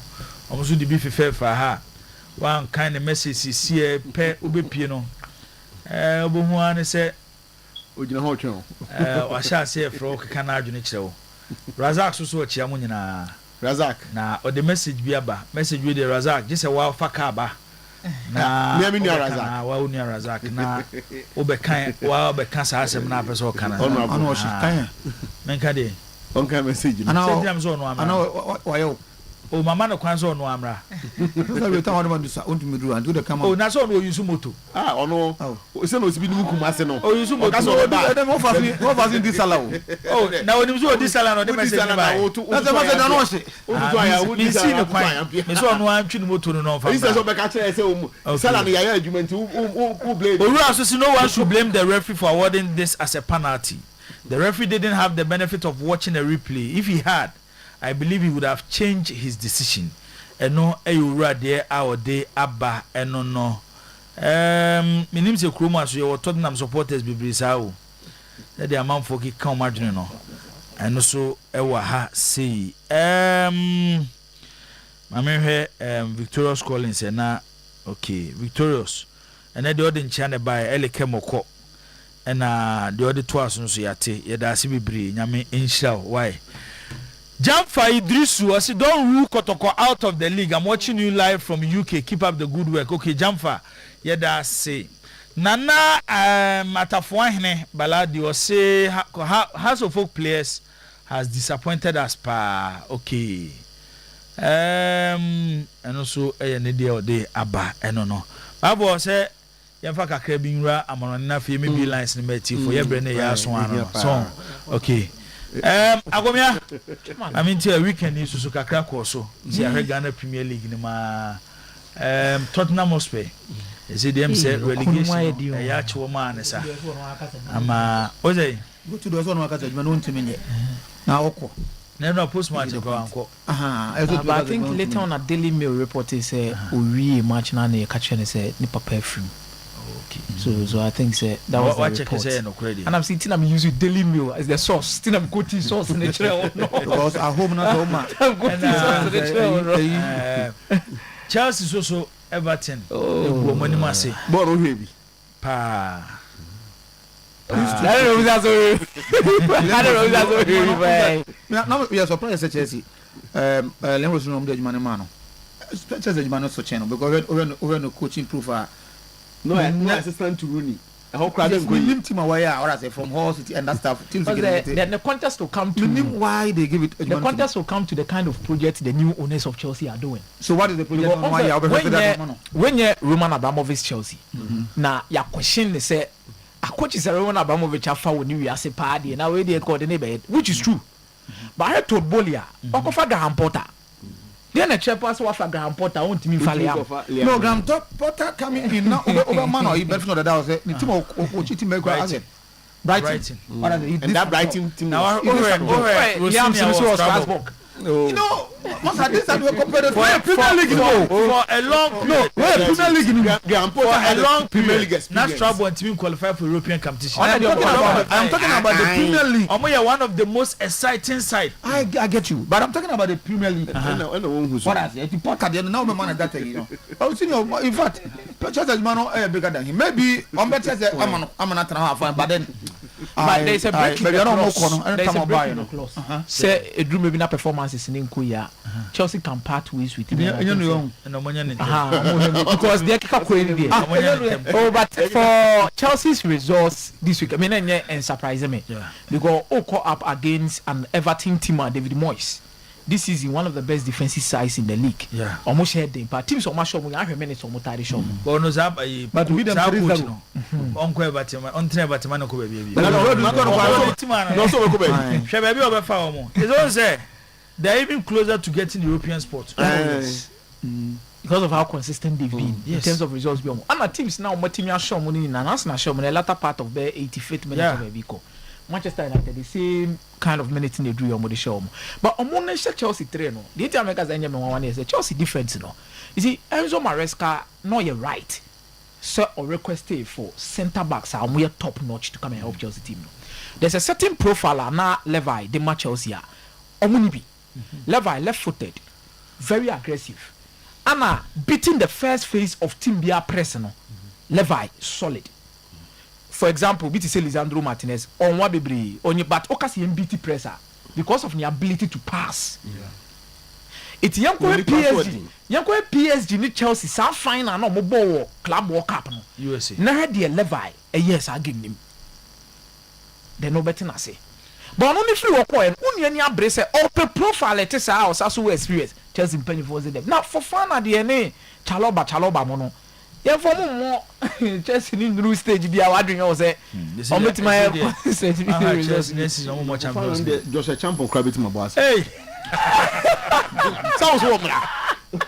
Oso o maketo so onu kuma sa be poni be do be fa ba. Oja akoko ne ne odwan ne aponchi na be. Maketo so kuma sa onu be do be fa ba.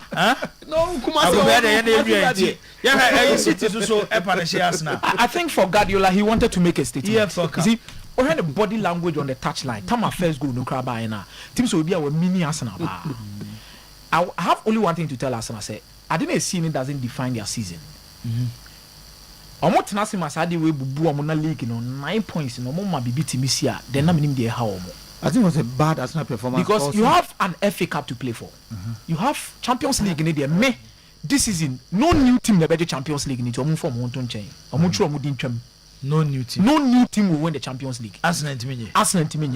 Now the last time we had back-to-back new champions in the Champions League. Even when the format was changed in 92-93.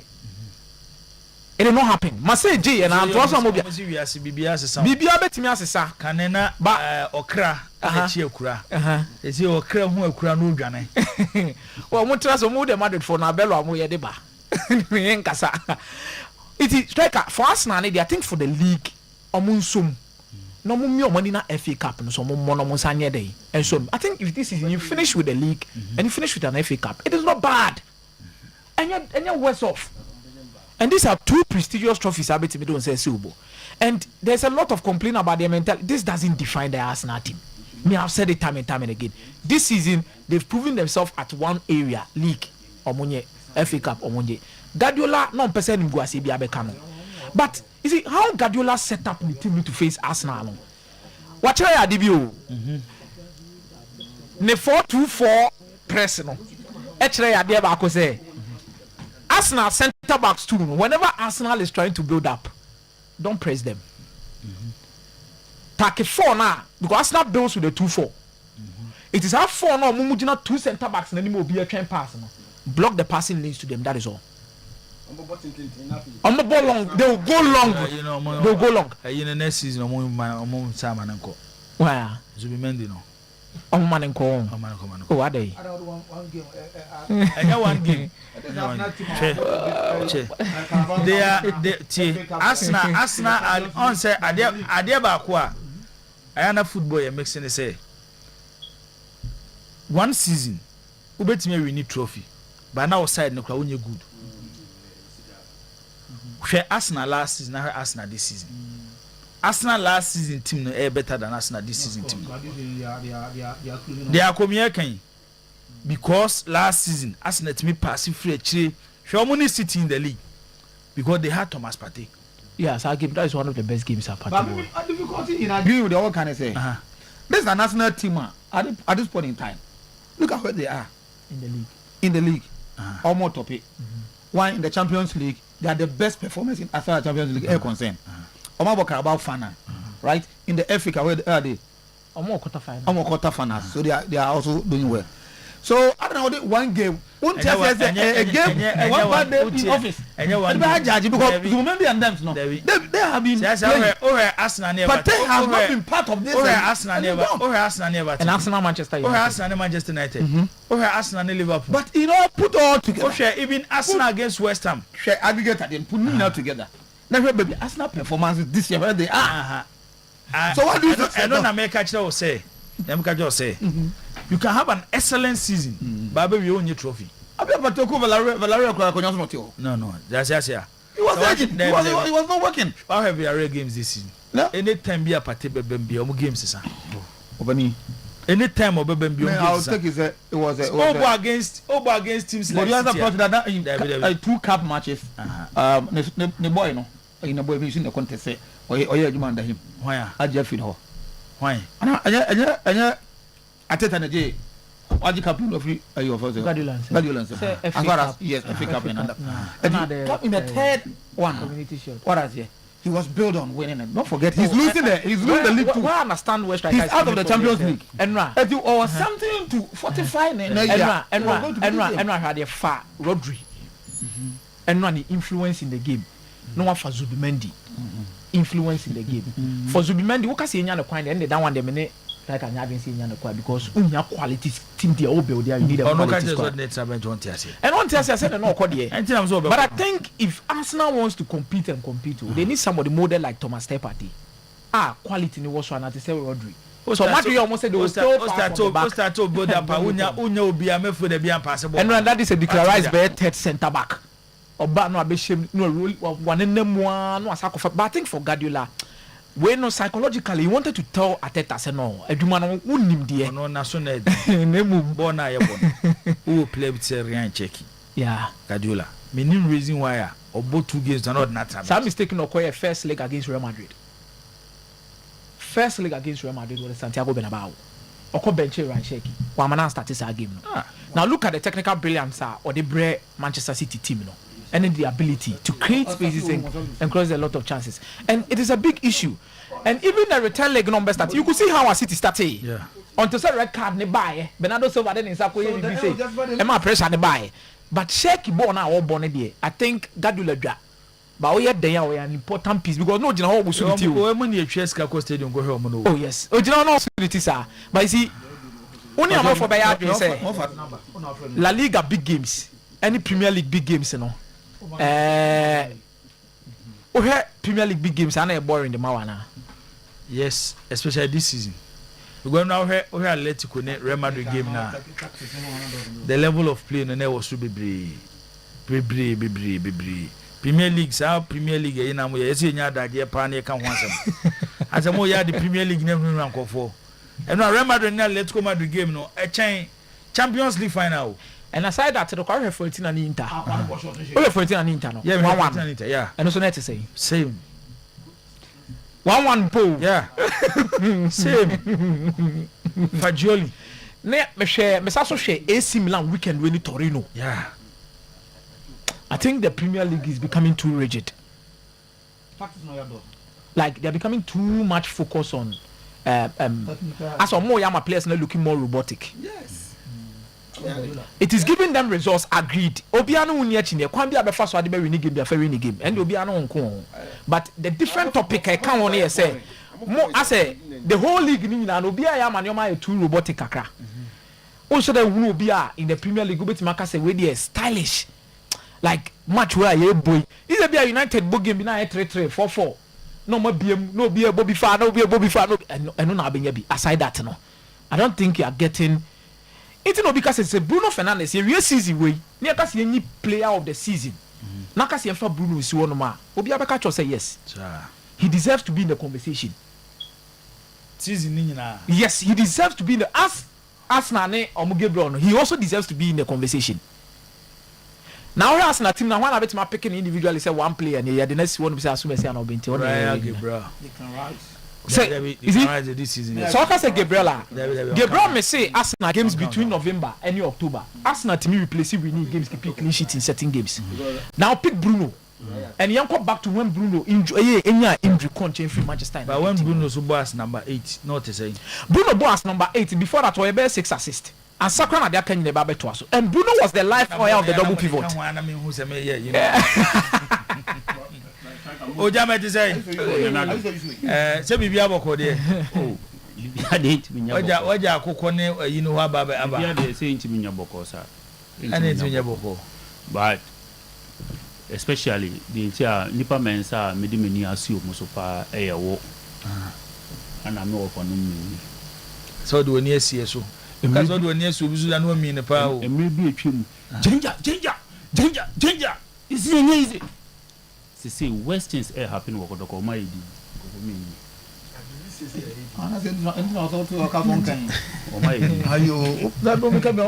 Western's air happen work.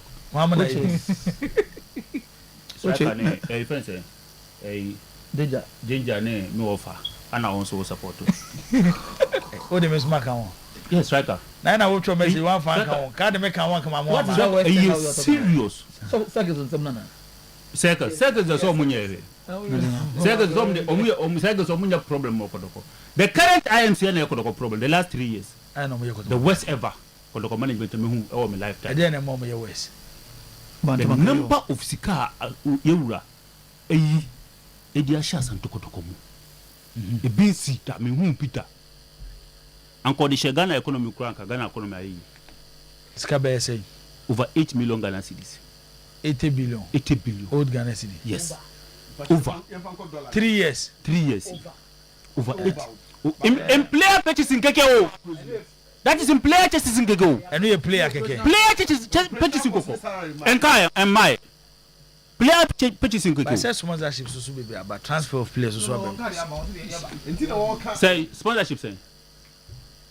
Oh, say sponsorships about. Me say this Opoku administration is far better than this. Far. Oh, Sebiu, I'm not targeting individual. Me say the setup IMC no, omo the lazy. I'm in Asante Kotoko history. So who do you blame? I blame them. I didn't hear. Because the Juma no mun here, and they did not seek expert opinion. I think they hope I'm not there. Oh yeah, sure. They did not seek expert opinion. Shaka, they did not seek expert opinion. Team here na mo. Every season be able we are so ko play bi mu ade. Onko na player na eko. Tend any pursue. Abrofu players a mo discuss o mu ade nsuru bia. What is coach bia pamano? The pamobi. Kodoko best player kodoko Bob na young man be working face something Morrison. Bernard Morrison. Enoch Morrison. Kodoko. The best season of Bobby as Asante Kotoko Ajie to my good player and say he's the best player. The following morning, yes, Kotoko coach so more than player nanko. Tell the coach is no more request there. Say oh baby. And then I can say we striker we manage it. Guardiola ja Sergio Aguero kwan. How many times? I know yes City best player. How many times striker and AC in those areas? How many times? Asante Kotoko ya kan wasemi. Have you monitored the kind of purchasing our money? So player be no ball then division. What na feel 1 year or by justify Kodoko assign no. Ebi hwan. Ebi esi Dogo Moro so Dogo Yaro so why no. Dogo obo team obo second division team. The last time that I checked, almost in interiors were there pa. Oh, the bobo team, the team no bobo Prempeh College. Na so call trials obai. Obai no ba ono do be just for Kodoko. Eh, to say obo team. Try to monitor Kodoko players here move. Na share a lot of them. Where do they sign them? Where do they sign them? Them game no. Another game there. Say see don't find free Chelsea. Seriously. That's why became a right back here no one so money. Corte. He was the best player. Ibedu Omo from Nations. Because as I must say the time or more for my back. Time or more for I think for Patrick Essiedu you would agree. For Corte no atene fee because he was at my David Obeboy. But Fuseni. Send off Fuseni Subo center back. Captain or you? Fuseni no the best center back. He was not the best. He was not Chelsea. No, consistent. He has a football. Michael Wane Yadankwa. Two Fuseni. Yes, they were playing. Yes, they were playing. Contract in the air and they were playing. To renew the contract, so they decided that. No, over someone make catch him when you see. Over someone make catch him. Enti me blame mu nipa men say 1 2 3 enti me blame oba yeso so more for over years more follow the kind of recruitment as Santo Kotoko for compare we now we are sure current follow your programs because some okay na say it's a politics surgery member but because serious because you try to tell me abrene say when Kwana Santo Kotoko management or my bar, this will tune for more muska. This will tune for more muska. Kodokoi, or tune for more muska. Mukoto player, you can't buy the best player in the season. Okay? Samba contract air and the right answer. Or Kotoko couldn't get the thinking that Sebi, Yanko Farazak Simpson. During the Yana player no now sa no go fa no. No, striker. You know. Wouldn't choir Hamza fast way back. You know it. Azak emresa. You know, you see striker. A football business here. And they menya sure say player bid day $100,000 at two club be at the $100,000 at two the player so e Ghana ha. Sekotoko ye na adwun so $300,000 ya na be sa betan reduce that na $200,000 am player no but the same player foreign club be $300,000 wouldn't say Kotoko is on the verge of not getting a single player into the national team of Moko World Cup on the verge yeah okay so on the verge now but assume say January no time Kotoko realizes say Simpson your friend is saying Samba on renew the contract and Kotoko call into a proper negotiation of nations both percentage my nations was not blasters one two the pedigree of the two teams would have used the pedigree of the two teams so what the name bass and talk Razak Simpson ebo go boss second round we akko with the politics I Ghana football mu any normal politics ma it's so easy say betima say NSC your friend say sorry call World Cup from your friend say Hasa Razak Simpson can also go to World Cup or call World Cup no bank Kotoko nations so come menya say I'm go negotiate oh Mr. Football esua 50-50 and come menya say one na boka one na benefit when him dey see between anytime say movement say na me blame no because when him dey see between a friend say Ilyasu Alasan Kimfese and Asante Kotoko the three of you know you could walk up and buy you know the three of the two clubs the three parties on the benefit here Kotoko didn't lose they benefited Sata Mohana ne Kotoko Papa ya obaya Kotoko ko dinatem sa the three of you hey amponsa sa mu yen sa radio for say because the three of you represent the media Udi asiyama media no is all your politics you see in some be no one can fa no in some be no one can fa no even you like Kwame come on no ya Santo Kotoko in some be no ya kan kwa no ho you see what top 80 players in 3 years when we know what how many players because you like Kwame you like Kwame owie no kwa e ka o boy it is on record koka say o say o dis kanache nti we e ka o mabo otumfo no e benya sika no wenfa e ka o we so so maboka omoboka what you what you say train no ma council mrabontin what you one thing that go enye bibia betimi don say siubo so mo be ye kotoko maboka one anti eba eba if you say minim say some boss na associate or the me kaya Dr. Sapon time eba bontin no since 12 years as na wo na say the last administration the reporter Ekodi Otumfo no the accounts of the club was in secret. It was not open, so you couldn't justify or criticize the account. Mami announce line Razak 0322494401 0322494771 ubetimi afre no abajume des good boy NSC say na also buy ba and the American say let's continue monitoring the system, let's continue putting pressure, let's continue criticizing where it do, because the man who said yayama laziness about too much. And again nkovoya from musekasi nkovoya from musekasi ukuna na ojoin no oh say 99 baby no na me second 99 nko say menjaye but mini circle number and you say who can circles na 7 I see you hold do first. Oh, because we are the reason why circles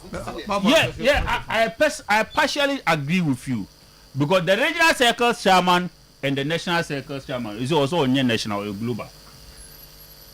Now me support them. I thought now it will be also on the banner changes ever. Now the circles no power person management.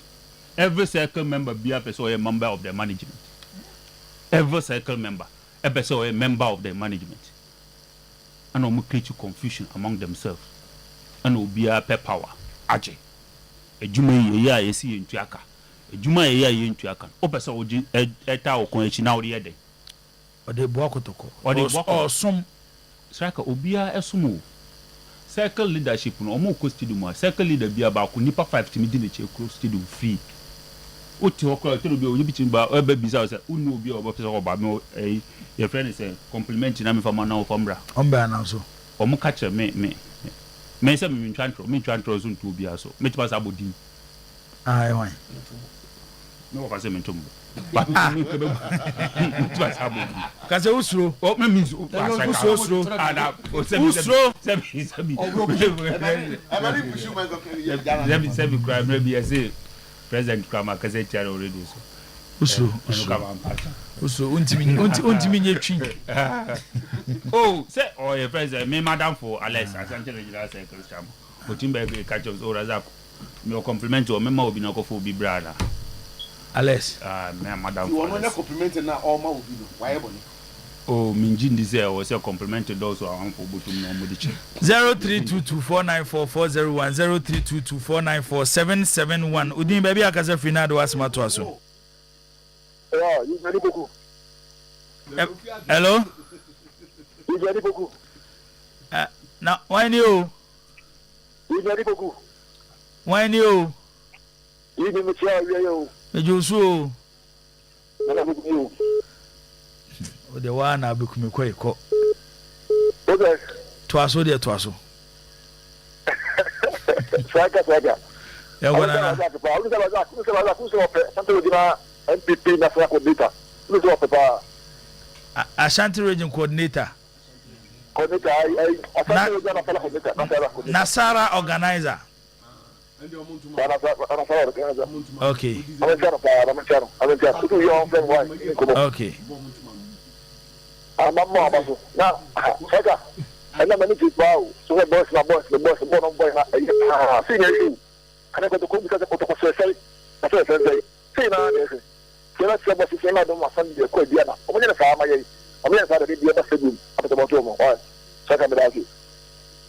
Okay, yen to aso. Udin baby akaza finado asma to aso. Yeah, and I'm not saying that not in Tia Mopping or Tossumi, no past a conquer or boys in it. Yanko. You isn't the boys no a performance, okay, and yet up to stand up, but it was okay. League no free Kotokonsa, if your money give you one away match about 2 draws. The whole match is a looking at winning matches, so home matches against some matches. How United spread all blast and one team. No, you bet me win some matches now. Winning league. It's not over. Okay, yeah, that's it. Udi maybe I can say final was my also. Low radio set in my way. Okay. Okay, I'm so free. Okay.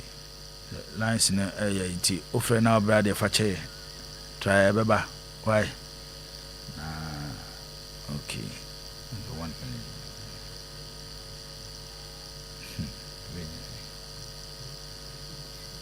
Okay. Before you know, you dey na Razak say. Say so obeka ne die. Ne se nu ho a ya kan da na bia adaje wonya ntina ontimi ne akire hu ye. But bebre ho so a ne kan no waka no. Ne kan no waka. Ojitum. Oh yes. One ne ya adwene. Me ne ya adwene. Se kanen no. Maybe atwem wo se de na ye no. Eduru we yenye. Enye se eduru we yenye, but no kra omu ni se nana de se ebia ekoba ni se ofili wo kotokwa na hani ha be hadwene se senia other administrations binumu enya ne tough with the media no na media no a bit soft kakra on him, okay, because ye gitu mu say na onim football no mu no baaye nti na ehia say o man the space no di sua so he learned on the job. Yeah, he didn't learn well. Me I don't know. I know the me I didn't know. Nti on say then ya ubenya sunto here and there any san no man dia near the but football will not wait for you. Okay. Ade cha de san no na eko. Na so ni nyina ne Razak ya adwene. Ona make say ona ne ya adwene be 80%. Me ne ya adwene won se bebre awaka ho. Okay. Se bebre awaka ho. Feel say for instance wa criticize bebre because who say na banana experience of him. Oh, of course. Say ufa nana na ufa the previous yeah, Obeja to me say Nana was not a football person. He was coming from the economic and the business and area. Nana. Mate ba for ye benaso. Ye benaso. Agomia ye da se. Say to yourself from ba. So na about golden boy. Era about for Razak. Era about for all back odoko. Na ye nim say o football your friends in India. Ba buy he incorporated you people around him. Sometimes Jola Kamomo, the more around. Sir. Yes. Me what can say me boy striker? In India. You're about to mine. He makes sure that people are on which money. Your friend is saying advice. I'm a team now conquer. Oh, can the first coming? The first coming. First coming. Is it first coming in there or by which? Virtually it was like a board. No, and I near nipa bebre so almost a lot of experience. The kai ya papa lawyer kwambafo pick and play. Yes. More buy any be boy. Shaka so and at that time no so no. On said the transition na affect kotoko bebre. But Shaka we cry na affect kotoko bebre. Na we do maybe no nipa me nsa na mo ye aduma. Isi Razak it's almost say Shaka maybe go am I maybe feel say but rather maybe a problem ni worry the last administration this administration transition apart from the transition Shaka what is the transition obaye no mo baye no virtually mo baye no coach na mo ko find baye o so mpe obia we agree to that of Rocky Daoud and I said Rocky Daoud was a dead Daoud. Yeah, the most here. The best player. Na me had much na. My second. No, says the woman said they will say say na mesra wo say apo achiba elections na Razak say wo kan na o epefu to neba say Razak decide say o kan na pin castle ababa commercial okay and Razak why in papa ni because what question be akrade why you obi a no father for pa so dey no father for pa dey so dey ba woni mi no father for pa so dey me to me attack do that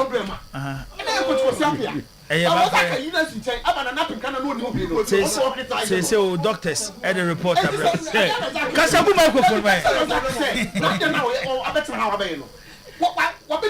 na say wo also agi atum ọka ọmụ nyinaa no na me ni problem mekọ akọsere bọ Sunday mekọ asọrọ akọsere bọ ne fache Sunday mekọ asọrọ akọsere bọ ne fache se ma ye bọ ne ya Friday we come mosque strike police ya me na me de bia asọrọ dem mosque di na zezo this say no one me zo tu ono ori adana ye to aba no osi china ti say the boy you futu na mo dije kakra ma me elections are me ko ni ye pensia na ninyina no ninyina ebe support why na bibia akoso ewum say na say na me no nyina ni ba bi fa ko but oye there be hoso de meko de bia esi na kwa eno na de bia megam say football data kwa no edrum e bi deceive na data football data we ya de musi anyame aduma ochina ye be hia bi